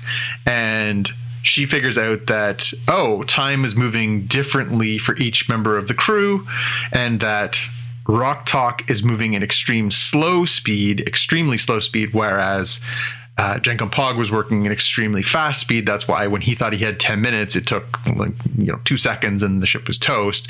In this version of the timeline, Rock Talk is stuck in extremely slowed down time. And yes, and in a great, the tradition of Star Trek that we've come to enjoy over the last number of months. For Prodigy, they do the Timey-Wimey 101, where she explains how time works and how timey-wimey things work in the Star Trek world and everything else. And so the holographic Janeway basically says, "Hey, Rock, you have to help fix the engine." And Rock is feeling very overwhelmed and is still upset about, not really having the skills and not really knowing what to do. And so she basically turns the Janeway program off. And so that triggers Janeway zipping off to the next person. And so it's Zero, and Zero is trying to build a warp matrix to help stabilize the engine and try and prevent it from exploding. But her time is also going too fast not as fast as Janko Pogs, but also fast. And so Zero won't have enough time to actually build the thing. But Janeway comes up with the great realization, hey, you don't have to. If I'm going to keep zipping back and forth through time, you make the plans, I'll share the plans, and eventually we'll just keep passing it through the phases of time, and everybody will be able to work together. Hence the working together thing from the beginning of the episode. Next stop is Murph. Murph is not helpful. And then immediately jumps to the next person, who is Dal. Dal is busy playing a video game, doesn't really want to help. She finally, turns off his video game and says, no, dude, you got to help. Dal goes and builds the right piece of equipment, builds the matrix, but cannot find one of the parts needed before he's about to go kablooey. And he's trying to do this, and he realizes, I could just use the vehicle replicator, which we've seen in previous episodes, but the vehicle replicator is not working properly because something was clearly happening with it. We also get an Apollo 13 history lesson, which, Tim, I thought you'd greatly appreciate. As they talk about how all the things are here for us to use. You just have to be, creative and use our ingenuity. We get a nice little building montage. He builds the thing. He can't get it done. Then Dal's toasted, and we move on to Gwyn. Gwyn, is trying to do the part, can't get it done, and we find out what was happening with the replicator. The vehicle replicator was actually replicating Dreadnought. So what happened was the diviner had basically figured out how to send the signal to the vehicle replicator, because obviously he has some experience with the protostar. And so the vehicle replicator replicated a version of Dreadnought, the giant robotic General Grievous-y villain. And so Gwyn is basically, battling Dreadnought. Dreadnought comes onto the bridge, and that's when he is recognized by holographic Janeway, who says, "You attacked my crew, you erased my memory," and he looks at her and says, "Close." So we know that that's not exactly how that happened. But then Dreadnought does something interesting, which is he uses Chakotay's voice to activate the command codes for the ship, and he erases Janeway. Obviously we know that's not going to be permanent, but interesting that he has that ability. Yeah, you can just go to the App Store and download another copy. It's easy, well, and yeah, that's pretty much what happens. So, anyways, Dreadnought basically, Gwyn says, well, good job, you've eliminated her, but you're not going to stop the ship from blowing up because we can't find this one part. And he walks right over to the immediate spot where it is, pulls it out of the cupboard, and she's like, you really do know your way around this ship. We then get him going down. He's going to try and basically, set up the matrix and turn this thing off. But in order to stop him, Gwyn basically opens the airlock. He goes flying out into space, but so does the matrix. And we end up with, yet another sort of timeline that doesn't end well. We then go back to Rock, and Rock is the one in the slowest timeline. And she's lonely. She's bored. She can't find her friends. She's really sort of lonely, and she finds on the computer a recording from Gwyn, where Gwyn basically outlines what the plans for building the Matrix again, and gives her the speech saying, I know you can do this. You're sorry for calling you the security officer. We know you're capable of much more than that. You can do this. And so Rock. The next scene, we see Rock restoring the Janeway hologram, saying, "Oh yeah, I know you. He erased one part, but he didn't erase the whole thing. We got it back from the App Store. It's fine." And so she has rebuilt the Matrix and is ready to sort of unwindy the time. And then we find out that not only did she do this, but she had to apparently spend a long amount of time in there. We don't know how long, but it makes it sound like it was probably months. Yeah, she studied courses, and I think it might have been years, because she well, all they say is that she was in there for a very, very long time. But she comes out and she's she's way smarter, she's way more confident, she has her knowledge, she figures out how to do this stuff, and ends up fixing things, hooks up the Matrix, everything's back to normal, everything's fine, everybody's alive again, and happily ever after. And as they're all patting each other on the back, telling each other great job, we go down to the hangar bay where the the machine that is the vehicle replicator is clearly still kind of cooking there, and we see Dreadnought 2, the Dreadnoughting, who is being rebuilt once again. Yeah. So good, Definitely bad, indifferent. Star Trek loves its timey-wimey stories. This is a good starter. I was going to say, it was a very complex story. I kind of wonder, like, again, at the age range for this show, because it is very, your 8-year-old's not going to, well, some 8-year-olds might be able to follow this, but, it is very timey-wimey. I had to do a couple of double takes on the time and think to myself, did we go through all the characters? And was this just basically the fox, the chicken, and the grain being told through the warp replicator or whatever it is they were making, yep. right? Because and how she bounces back and forth and whatever. I don't remember. Oh yeah, she did. I do remember Rock being slow. Now you say that, right? Because I'm trying to remember why. Because she seemed to go through each person, right? Yep. To get to the thing, right? So. Yeah, I mean, it basically comes back to the old thing. It's you have to take 2 over, 1 back, 1 over, 1 back. Yeah. So the chicken won't eat the grain, and the fox won't eat the chicken. Yeah. And yeah, exactly. Yeah. Interesting episode. I probably, if I really wanted to sort of catch up with the time, I'd probably have to sit down and watch it again. But it is sort of, I guess, an object lesson on, like you said, cooperation and teamwork, and everybody takes a part of it, right? So I guess that's the takeaway from this episode, right? For anybody out there who has an 8-year-old is watching this show, maybe let us know. Let us know what they're thinking about this. Yeah. I'm really curious if this is hitting the demographic they want. You're right. We kind of joked a little bit and maybe took the pee out of the show a little bit in some of these previous episodes for being a little too juvenile. Star Trek. Juvenile. I mean, they are. And that's fine. Yeah. That's what they're for. But this one, this was this would have been a lot for a young person perhaps to wrap their head around. Mm-hmm.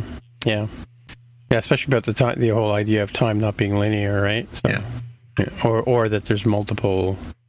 I mean, how many episodes have we seen of Star Trek? It's kind of like, at least once a season they have to do some sort of time loop story, where the ship gets blown up 27 times, right? Yep. So. Jaime, plus minus. I liked it. There's some interesting, I think, lore stuff that's going on here where, I mean, I usually eat lunch while I'm watching these, but I could have sworn that Dreadnought's voice was imitating Chakotay. Oh, yeah. It was. Chakotay's, right? Yeah. That's how he got the authorization. So they know enough about the protostar to not only know that Chakotay was the captain, but to have enough of his voice presumably recorded that they could, use the AI stuff to reproduce his voice. So that's interesting in ties.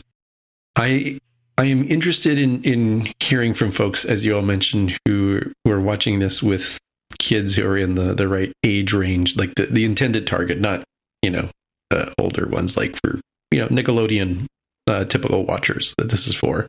I'm kind of curious how they take some stuff, because I think some of it goes over their head and they're like, yay, cool stuff, and it's totally fine. But there's some weird, disturbing stuff in this one as an adult that I don't think a kid would pick up on. Like, several of the characters are like, I remember being dead, or at least I remember dying, and here I am. What the heck? That's very disturbing as an adult.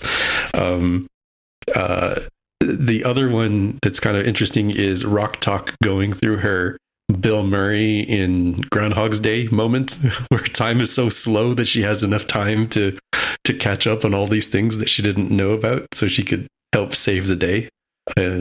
That's got some weird disturbing of like, man, how long was she alone? And they just completely ignored it, like it was a long time. I was like, oh my god, that is disturbing. It would go 100% over a kid's head, I think, but weird and disturbing. And I'll say, when they were going through the plot line of what they had to do, I thought for sure Murph was going to play some part, given that the previous week he was eating all those photon grenades like nothing. I thought for sure he was going to like swallow the warp core explosion or something to slow it down long enough for them to do stuff. It did not turn it that way, but those are my takeaways. Yeah, I do think it is a little bit dark when you step back from it and realize that we've already established, in the pilot, we saw Dal perceiving Rock as this sort of menacing, lumbering creature, and then of course when we get the universal translators, we realize that Rock is a child. And when you reflect on the fact that what we've essentially said is that yes, a child has saved the day, but a child essentially had to live for months, days, years, decades, who knows how long by themselves to get this done. It's kind of dark. It's kind of dark. Well, so, and the other thing too about this whole, like, this loop thing that I talked about, like the episode where, whether it's the Enterprise D or Discovery, blowing up as they go through these time loops with these distortions and stuff like that. To me, I often wonder what happened in those loops where there's a fatal ending, right? I mean, as a kid, I'd be sitting there going, yeah, but they died. What happened to the ones that died? Like it just, in terms of when you start thinking about time loops and time, and I mean, because the timeline we're living in is very linear. Like, there isn't a do-over, there isn't a reset, there are no, stages where, the game gets saved and we get to carry on if we make a mistake,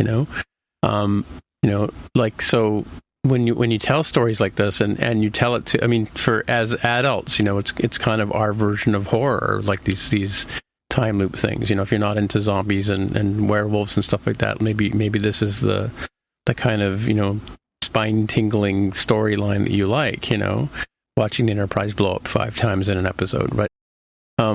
It's an odd sort of thing to sort of put out there in front of a kid and then have them, question things like philosophy and, do I really exist? Oh man, I just saw a bunch of existential kids. I think we just birthed a new generation of emo kids. They're going to be listening to The Cure and The Smiths next week. Yeah, exactly. Yep. You live with one now, actually. I don't know if you noticed that, Yes. That was inevitable between my wife and I and our childhoods and our teen years. It was only a matter of time. Yeah. Mm-hmm. All right. Should we move on to the Book of Boba Fett? Mr. Fett. Let's talk about Mr. Fett, shall we? All right. Super quick recap for this. We start the episode as, riding around on the range. We have Boba and his Mantha. The episode starts with him scoping out Jabba's palace, trying to figure out if he could get in there and get his stuff, but figuring he can't.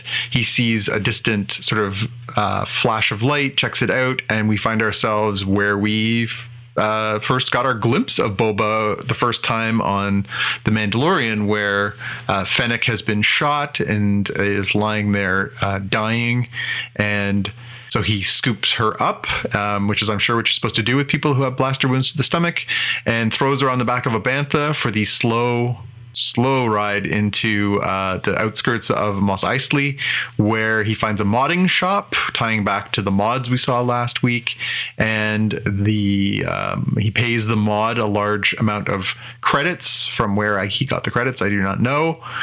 And he has her modded and saves her life, which of course we knew from having seen her with her robotic abs in Mandalorian. And they proceed to team up and plan the great heist, where they're going to break into Jabba's, now Bib Fortuna's, palace, and they're going to steal back the ship that they no longer call Slave One, because Slave is a bad name, and they just say his ship, his ship, his ship. They have a pretty extended scene with some pretty comedic robots where they go in and they carry out this mission. They go in there and they steal Slave One back. Then he says, well, I've got a little business to do. And so he goes and he hunts down the Niktos, who clearly killed his clan of Tuskens, and blows them to little pieces all over the Dune Sea. And then he goes back to the Sarlacc pit looking for his armor, and basically goes like face first in his ship into the Sarlacc pit, and Fennec ends up helping him nuke the Sarlacc. So in one fell swoop, we've got his ship back. He kills the Sarlacc for trying to eat him, and And then he wakes up because we know that he has these sort of flashbacks to the visions of the past when he's in the Bacta tank. So he basically, the easy Bacta oven opens up and he is baked and he's fine. And he's told he's cured now by his robot. That's right. So apparently he's fine now, which makes me think, okay, so are we done with the flashbacks? It makes sense. We don't really need any more flashbacks from here. And so then we're back into the present where he basically says, I'm going to go into town and see what's going on. So he goes back to the bar that is run by the Twi'lek, Jennifer Beals, and we see Chrysanthemum, of course, Chrysanthemum, who had been, freed and sort of let back into town to do his own thing. Chrysanthemum is sitting there drinking at a table and watching the Trandoshans. Trandoshans, of course, are the mortal enemies of the Wookiees. They are a race renowned for hunting Wookiees for sport. And they, if you read the comics history of Chrysanthemum, they had basically captured him and used him as a gladiator in their fighting pits for years and years and years. So he hates Trandoshans. That's some good context for what happens next, where basically he gets just drunk enough to go over and start beating the living crap out of a bunch of the Trandoshans there. And as he's got sort of the last one who had the temerity to try and break a glass over his head, he's got him up and he's doing that. We get the Jennifer Beals character comes over and says, listen, I know you've got a bad thing going on here with them, but how about I wipe out your bar tab and you don't kill this guy? And he sort of gives her a side eye and then rips the Trandoshan's arm off. And the moral of this story, of course, being some things in life are better than getting your bar tab paid off. And he pays his tab. So yeah, and of course Boba sees all this. Boba goes outside and says, looks to me like you could use a different job. So as we were hoping, or at least I was hoping at the end of last week's episode when we saw Chrysanthemum going back into town, we actually get more of him. So now he's coming to work for Boba and with Fennec. Next scene, we're back in Boba's palace, and he's got a family meal going. He's got all of the families that were working alongside Jabba that are running Mos Espa at the table, and they're talking about, his plan, basically what he's going to do to take on the Pikes, who are clearly trying to take over more territory and take over the crime syndicates of Tatooine. And the one of them sort of, snarly faced dude sort of says, well, what's this to stop us from killing you instead of, and allying with the Pikes? And the Rancor sticks its claws through the grates that they're sitting on. And they're like, oh yeah, that's right. It's an angry Rancor. You don't want to do that. So in the end, they basically say, okay, we're not going to ally with you, but we agree we're not going to ally against you. We're not going to turn on you either. We're just going to stay out of it. Well, they're sitting over top of the Rancor pit. Very calmly after what they just saw too, I thought. But yeah, I mean, he could just drop them into the pit, right? Yeah. I thought that was going to come from one of them. Like, there's always one mob boss who says, I'm not going to go with you. And then, they ceremonially do the assassination. It's true, but then Boba says himself a couple episodes back, he said, Jabba ruled through fear, I will rule through respect. So okay, it wouldn't have made sense for him to just start dispatching people in this, even though there's that implied threat. He doesn't actually do it. So then we end up with Fennec and Boba standing on their balcony as the family takes off, and they say, well, how much money we got around here? And they basically figure out, okay, we're going to need some muscle for this job to take out the Pikes. I guess we'll have to, if you have enough money, you can always find the muscle. At which point we hear a very familiar tune playing, which of course is the theme for The Mandalorian. Da, da, da, da, da. So hence, we get a little telegraph that next episode we will see perhaps some Mandalorians brought in to have a little showdown with those Pikes. So from a timeline point of view, I know there was the middle of Mandalorian, I don't know if it was season 1 or 2, where you see the feet, and it turns out to be Boba Fett and Fennec, right? So does that sort of, are we dovetailing the two stories together? Like this is, he's already, because he gets his armor back from the Mandalorian, right, at one point, but at the end of the season, not at this point in the story. So do they do they get the Mandalorian? Like, has he already helped the Mandalorian? Now the Mandalorian's going to come back. Yeah. So when he comes, so the story that wraps. So where's Grogu in this thing? And, so the story that basically wraps where he like blows up the Sarlacc, blows up the Niktos, and then says, "I got a few things I need to do." I think from there we're supposed to dovetail into the Mandalorian story where he has a way of tracking the armor. He tracks the armor down to the Mandalorian. He joins that adventure that wraps up with season 2 of The Mandalorian. And then the end of The Mandalorian season 2 ends with the start of the Book of Boba Fett, the sort of post Bacta Tank experience where he kills Bib Fortuna and takes the throne. And that leads to where we are over the last few episodes and into this episode. So no more backstory. Now we're just going forward. And now we're in the same story timeline as The Mandalorian. So basically now we're all caught up. He earns the armor at the end of it though, right? Like, because at the end of Mandalorian. No, he gets it back in the third from last episode of The Mandalorian. Yeah, but he has to go and help the Mandalorian with some mission, right? Well, because he gets it back in the same episode that that Grogu is taken away by the Not Empire, and then he and Fennec agree to help get Grogu back, and so they join him on that last mission. They do that, then they bugger off, go back to Tatooine, and kill Bib Fortuna. Okay. Yeah, that was like the end credit scene or something, wasn't it? It was the stinger at the end of season 2 of The Mandalorian. Good episode. Yeah, I mean, he just it was kind of fun to see him use his ship, the Slave One, to just completely eradicate the bikers. Yeah. Just mercilessly take them out. And then when he's checking out the Sarlacc, when the little grenade pops out the back that Fennec hits the button for, I was like, oh my gosh, it's going to sound so cool. And they use the exact same sound from Attack of the Clones too. Yeah. Which is nice. That little like electric guitar kind of sound to it. Yeah. Yeah. That was a cool bit. And yeah, again, it's funny because, I think that was a sort of a giant middle finger to the whole, the Sarlacc beat Boba Fett, oh yeah, well, what if I drop a photon grenade in the middle of this thing? And then of course, doing that with just his clothes on, he goes back into the Sarlacc pit and, comes back out and Fennec is like, you're sizzling. Your skin is literally sizzling right now. Are you okay? Pouring water on him to try and get the acids off him. And, he's like, oh, I still can't find my armor, not of course, knowing that the Jawas had stolen it at this point and it's gone on its merry way. I did find that this episode, it was not clear between the end of last episode where he sort of joins the Tuskens and then he goes into town, that comes back, Tuskens are dead, and then he is sort of, the lone man riding the range on his bantha.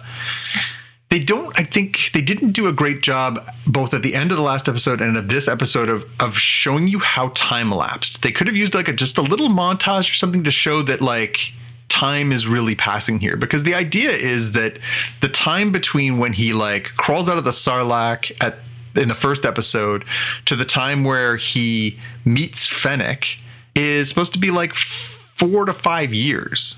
Oh yeah. I don't feel like that was well established. I feel like we could have gotten more to understand that he was supposed to have been with the Tuskens for years. Yeah, I got that sort of sense too. It wasn't like he won their favor overnight, sort of thing. He started out as a prisoner, right? Yeah. And what they were going to do with him as a prisoner, I don't understand. But I guess he was going to be digging up black melons. I don't know, but yeah, right. I thought that it was strange because they have the whole, he helps them train them. They steal the swoops. He helps them get trained. They take down the train that's going through their territory. They, go to the Pikes, and then this episode starts, or last episode, he goes into town to talk to the Pikes, and then he comes back and the people are dead. So that all must have happened within a certain sequence of time, because cause and effect, right? He steals the bikes, he gives the bikes to the Tuskens beat the train, he goes into town to talk to the Pikes after the train robbery, the bikers come back and kill all the Tuskens. So, or at least that's what we're supposed to assume. It's quite possible that the Pikes killed them too. Who knows? But yeah, it just doesn't feel like 4 years worth of time passed from when he climbed out of that Sarlacc to where we find him in the beginning of this episode. Because when I saw that sort of flash of light, I was like, oh, what's this going to be?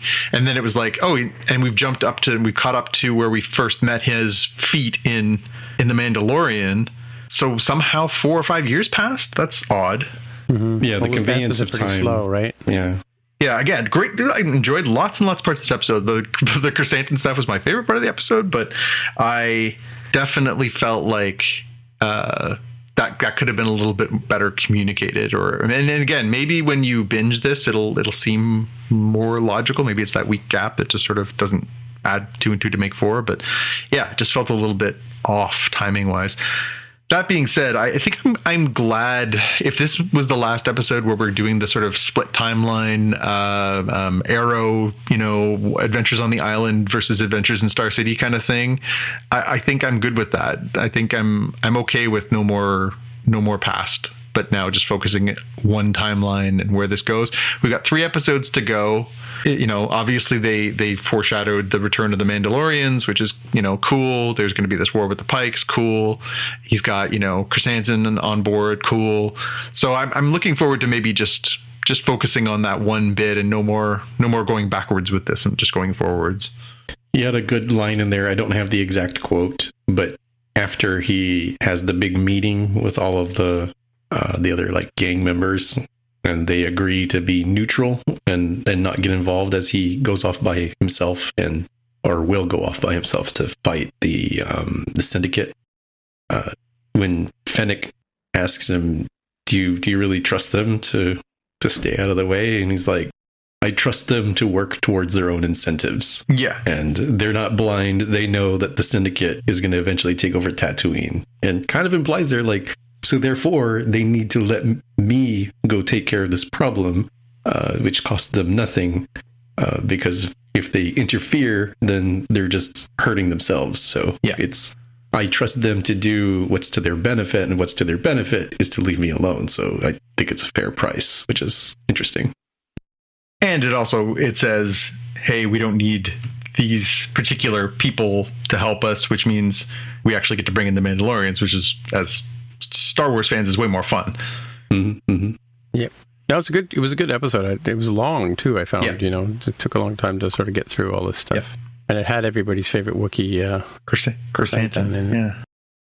Yeah, Chris Santa. I actually heard somebody calling him Santy. My favorite is there's a podcast that I do enjoy, and I'll pump up for our audiences here. There's one called The Ringerverse, which is on the Ringer Podcast Network, and they do a couple of different shows. They do sort of an instant reaction to some of the popular shows, including this one, and then they do a more deep dive a few days later where they talk about all the meanings and backstory and all this other stuff. The instant reaction one is I think maybe 4 out of the 5 people on the pod are Black Americans, and they keep calling him was it Wookpak, like Tupac, Wookpak, because he's like big and black and scary, and I just love that they have like embraced him as a brother. I just love that they took it and they're just like, oh yeah, he's a badass, oh he's so great, he's this greatest character ever, his Black Wookiee. I love it. I just love it. Wookpak. For sure. Woopak. Yeah. Cool. Like Tupac. Woopak. Yep. Neato. All right, let's move on to our watch list if we can, and I guess we'll let Jaime go first. Yeah, I think this is such a generic name. Let me throw a link in here. Yeah, I would have gone and found it anyway. Yeah, there you go. Just to make sure, because I'm not sure if there's other things with this same generic title. But for the watch list, my item is The House on Netflix. It is stop motion animation film that's really like a mini anthology series. So 3 sort of segments or episodes, if you want to call it, in one film about this mysterious house. And it is listed on Netflix as a dark comedy, which when my significant other said, oh, I'm in the mood for comedy, I said, I don't think dark comedy is what you want if that's what you're in the mood for. And she went against my my advice. We both enjoyed it. She did find it very disturbing. I said, yep, that's dark comedy for you. So it is it's not one to necessarily watch with the kiddos, I think. it's kind of intense for something that looks on the sort of surface to be like kid friendly. I'm not so sure that it is kid friendly. So it's fun though, and interesting, something different. Cool. Yeah, it has a look like that Wes Anderson movie, which I didn't end up watching. Fantastic Mr. Fox, or Island of Dogs, or Isle of Dogs. Isle of Dogs. Yeah, it's got good animation, and the character designs are a little off in that sort of sense. I think it'd be a little too scary for like little kids. The introductory trailer is pretty interesting. I didn't get a chance. I saw the trailer, but I didn't watch it. Yeah, it's a good one, but again, don't get confused and be like, oh, there's like mice and it's a kid show, and a cat. As a kid's like, no, don't have little kids for this one because there's some disturbing stuff. It's not like gory. It's just kind of unsettling and gross in some cases. So keep that in mind when you watch it. And it's made. Have you seen Coraline? Yes. Did it have a Coraline vibe? I feel like Coraline leans more. Okay, so that's fair. So Coraline gets a little dark towards the end. Like it does. They're trying to keep her there and everything. That's dark. The Nightmare Before Christmas is maybe a bit lighter than Coraline, but it's similar. Even Paranorman was really good, but again, had some dark stuff. Yeah. Again, it's not like bloody, violent, or any of that nature. It's just more like, oh man, that's like gross, and there's some stuff that might cause issues for like the littler kids. So keep that in mind. Maybe watch it with the adults and see how it is before you throw it on the Netflix queue for the kiddos. Yeah, cool. All right, well, I got a couple of things. I have some good Netflix advice for you as well. The first one I watched is called The Colony, which is a strange sort of science fiction-y story. It's originally called The Tides, or Tides. It's sort of a Danish film, but it's got some British actors in it, like the guy who is in love with Khaleesi on Ian something or other. Ian Glenn, is that his name? So he's in this show, but it's an interesting story about returning to Earth after some giant radiation destroys the Earth, and these people come back to see if they can survive on Earth. It's got sort of a beginning of Planet of the Apes kind of vibe, where like a bunch of astronauts come, but only one of them survives, kind of deal. And what happens. So it's really interesting, really good mood, lots of interesting sort of angles to it. Maybe a bit predictable, but really interesting, well-told science fiction story. The second one I have here is called The Silent Sea, and I've talked about it before. It turns out to be a Korean sci-fi. Amazing look, amazing budget, great special effects and stuff like that, but horrible acting and horrible story. If you're thinking about whether it's worth sitting down and watching this show or watching something else before you cancel your Netflix, I would recommend you don't watch this show. I got maybe 2 episodes in, and I think I'm done. Like I can totally see where it's going. It's like and I don't know if it's because the voice acting, the translation isn't good. I mean, like I can tell you that the voices are in English, right? Even though they're speaking in Korean. And just the way the characters are written and the way the voices are translated, it ruins the movie or ruins the show if it has any sort of savability. Or I'd be curious to see what people who speak Korean think of the show, because definitely just. And Silent Sea, by the way, is Mare Tranquillis, which is the Sea of Tranquility, which is where Neil Armstrong and Buzz Aldrin landed, right? So, but why they couldn't use the original lunar name, I don't know. But there you go. Yeah, I think I remember. I looked at the images here. I think I've seen this on the Netflix title cards, and I see that it has at least one of the stars is Bae Doona, which that Korean actress I know from the Sense8 series. On Netflix, Sense8 with like the number 8, and then the Kingdom series, the like zombies in feudal or medieval, whatever the right term is, Korea series. Yeah, but there's so many story like writing holes in it, like they have to go to the moon to find out what happened on this station where there was a huge radiation leak. That's the story they're told. So they get this scientist to come on. They don't do any training with her, right? They just put her in a spacesuit, put her on the ship, and strap her in. And it's not like she's taking a bus ride, you know? So, I mean, but amazing, the suit's really nice and the effects are really good, but it's just the sort of there's no freaking way you could, and the whole launching of their sort of shuttle thing, I don't know, it's trying to be like Thunderbirds, but it's completely not, Yeah. So yeah, just don't waste your time on it. Tim, will some of this, as the real world sort of comes into play, will some of this have to change, though, in terms of, would they put somebody on you said it's not a bus, but let me think about what Blue Origin did. Would it put, William Shatner, or more recently, Michael Strahan, former defensive end for the New York Football Giants, into space? He got his space wings. It's basically like he was but they were only in space. They were only in space for 5 minutes. She has to get in this ship. She has to put on the helmet and the thing. They crash land on the moon. That's not a giveaway. That's in the first 5 minutes of the show. They crash land on the moon. She has to figure out, they have to get through all this sort of this trials and tribulations that even a seasoned astronaut would have a hard time with, right?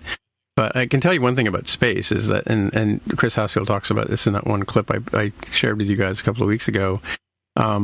They practice and they practice error scenarios constantly to the point where they're, something comes up, they're like, oh, this is error number 20, situation number 27 kind of deal, right? But yeah, I mean, it's like they just, your mom is the scientist and they put her on this ship and blast her off into space. There's no, I mean, that as a storyline is just horrible. And the character acting it's comical. It's it's cartoonish, maybe that's the sensibility. Maybe I'm missing the whole sort of anime kind of angle that you get these sort of quirky characters and stuff like that, right? And mystery characters and stuff like that. But the story, I'm not even going to go into the story, but it's there's, let's put it this way, there wasn't a radiation leak, and it's let's move on. But I am really, really enjoying Station 11 on Crave, HBO Max production, filmed partly in Toronto. It takes place in sort of our neck of the woods. Amazing story. I got to go. I'm actually going to get the book out of the library and check it out. It was written in 2014 by Emily St. John Mandel, and the book is called Station 11. She's one of the producers of it. It is an amazing story. They really play around with the timey-wimey. Maybe if you're still a little nervous about COVID and what's going on in the world right now, maybe you shouldn't ought to watch this because it is a worldwide pandemic deal. There's a flu that takes out 90% of people. But at the center of it is this book, this graphic novel called Station 11, which is created by one of the main characters in the beginning, who is, as an artist, she is very protective of her work and doesn't want anybody to look at it until it's finished, right? So she's producing this book, and the book ruins her relationship with her first husband because he, can't not look at it, kind of thing.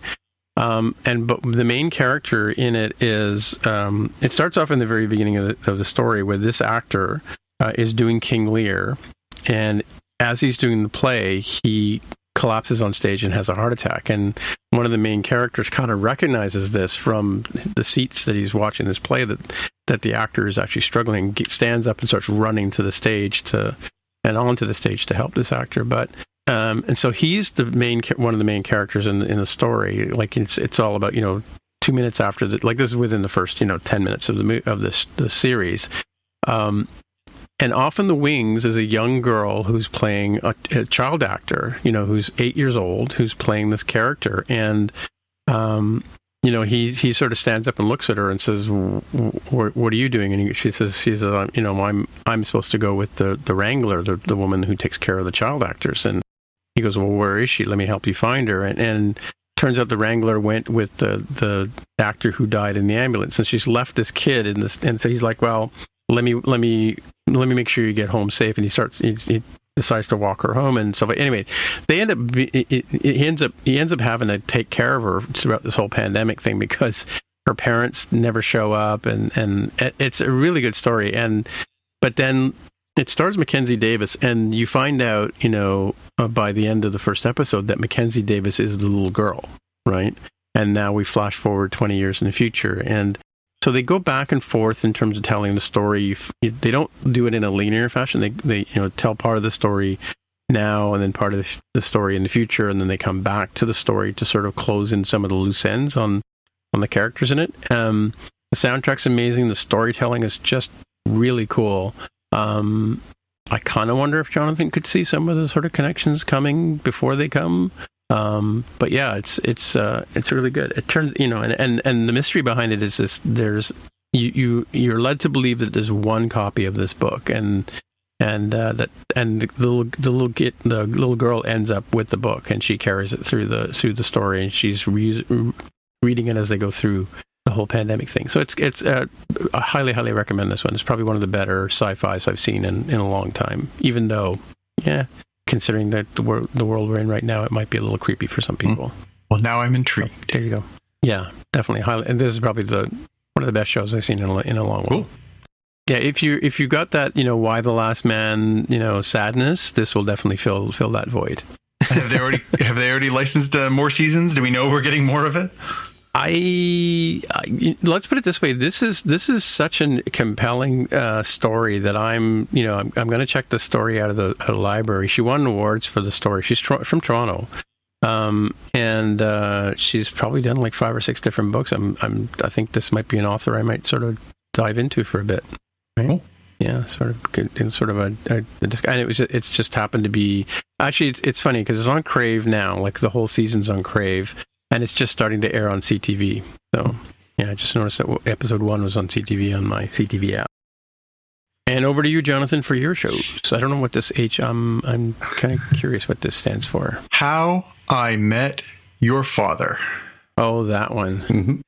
So I was thinking to myself, I wonder what's new this week. And I looked on some of the socials, and people were saying, oh, How I Met Your Father debuted this week. And I thought, oh, it's on Hulu in the States. Okay. It'll probably be on Disney Plus here in Canada, as that is our conduit to Hulu content for the most part. Some of it gets syndicated elsewhere, but that's where a lot of it is ending up. So I fired up my Disney Plus and took a look, and sure enough, there's 9 seasons worth of How I Met Your Mother. No sign of How I Met Your Father. I thought, that's peculiar. I thought they said it came out this week. So I looked it up and was, let's just say, mildly displeased to discover that in Canada it will be airing here on Star through Disney Plus, and it starts on March the 9th, which is like a handful of days before the finale airs on Hulu in the United States. So in the spirit of this snubbing, which is not one of my favorite things that American networks feel the need to do, I am officially boycotting How I Met Your Father. I hope the show burns in a huge flaming pile of dog poo and dies. Because that's what deserves of shows that think that they can go on for 2 months on American programming without coming to international networks. That's absolutely despicable. It's a really weird one when it comes to the rights. I don't understand why they wouldn't want it everywhere, considering that nobody picked it up in Canada. That's why. That's what it comes down to. It's the buyers, whoever's making the decision to buy the shows, they didn't pick it up. Yeah, so it's an exclusive piece of content. So put it on Disney Plus. It would make me watch their thing, which I'm already paying for. Like, I don't understand. They're gonna put it there 2 months from now. Why not put it there now? It's coming to Disney Plus for sure. They've already announced it. I found it on socials. They have already announced it's coming to multiple international markets in different times, and where it's coming to Star through Disney Plus on March the 9th. And I think March the 13th or 14th is the season finale on Hulu. So this is just purely just I don't know what. Like, they clearly do not prioritize our market. We already knew that. They clearly think again that we live in the past where I couldn't watch this somewhere else if I wanted to. Not that I would, but I could. I just find this kind of nonsense, especially, I mean, we're 2022 kids, like Napster, no, torrents, nothing, nobody.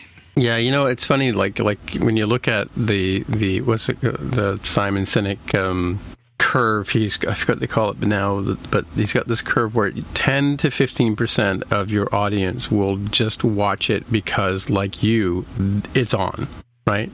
Like they don't have to do any marketing, they don't have to do any, like, just put it out there, and that percentage of people will watch it. Those are the people who are, those are the people who are going to go and source it somewhere else. Yes. Or right, because some of us are going to be pissed off and not watch it at all.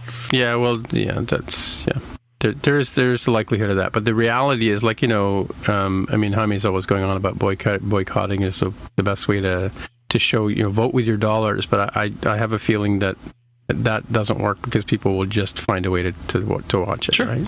They don't think that boycotting is a viable. Oh, and it's just so nonsensical. Again, I am not by any means advocating that people do anything illegal. However, we do live in an era where the ability to watch out of market content is being made extremely easy. If you so chose, you could do that very easily. And if you are one of those people that is passionate about this, are you going to wait 2 months? And the inevitable 10,000 spoilers and clips that get put up on social media and like, go to hell. Just go to hell. Yeah. Well, it's like the old days, when you would get a Betamax to watch beta films, or you would get a European DVD player or a European VHS, and so you could watch the films that weren't being made available anywhere but in Europe, right? That happens. Yep. Like my neighborhood is littered with satellite dishes for people who are watching shows that aren't on conventional networks. Yep. Right?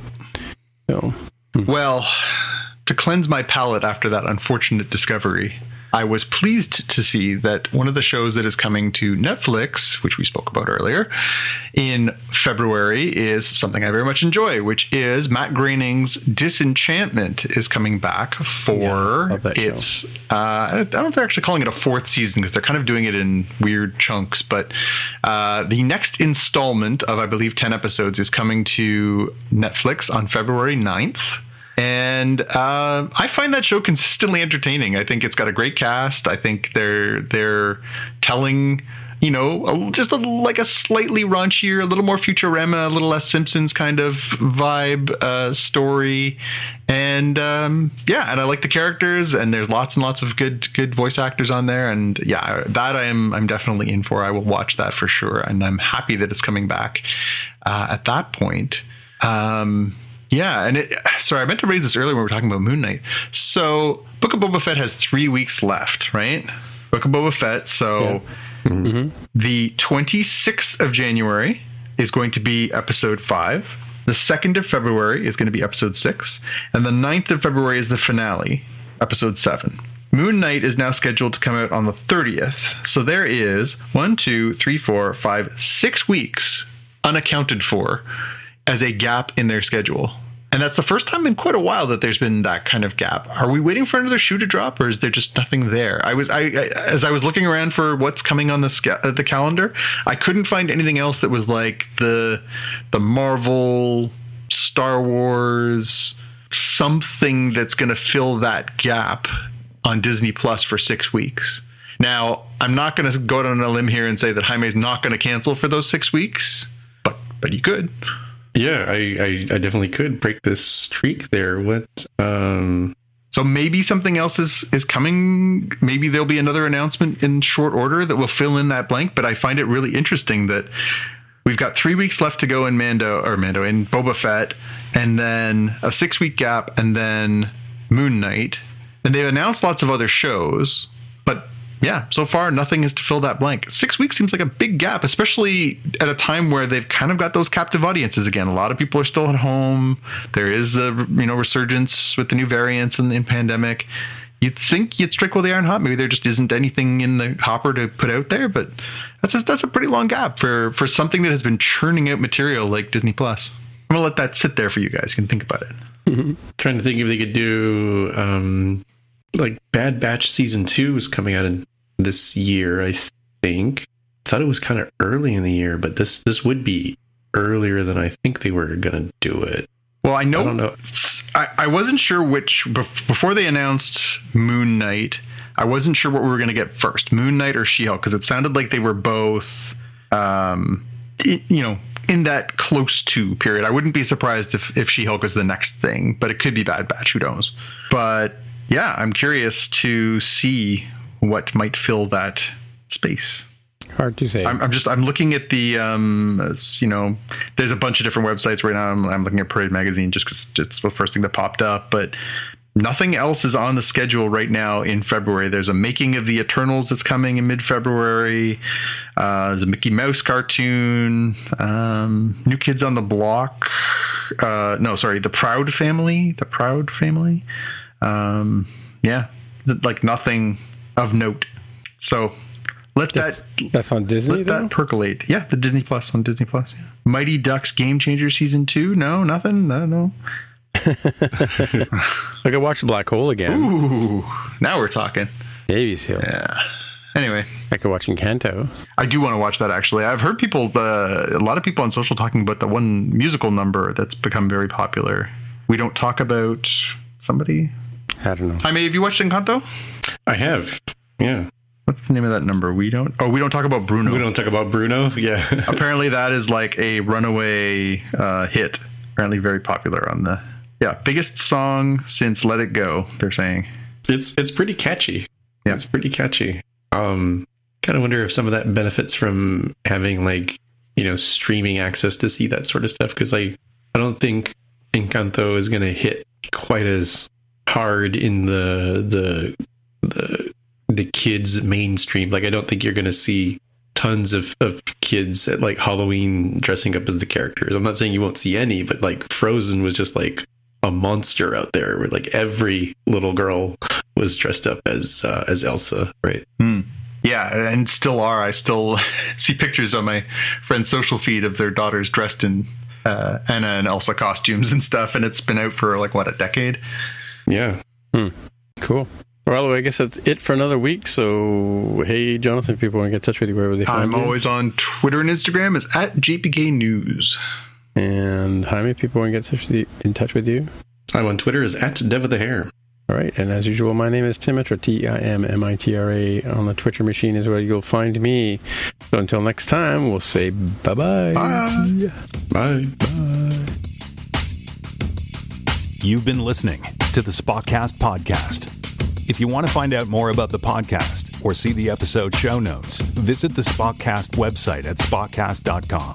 You can get in touch with us on the website or follow us on Twitter at Spotcast. If you have feedback or questions, send us a tweet with the hashtag AskSpotcast. If you like the show, please consider recommending us to a friend, writing a review on iTunes, or pledging any amount at patreon.com/Spotcast. You can find details on how to help us on our website, spotcast.com/sponsor us. Thanks for listening, and we'll see you in the future.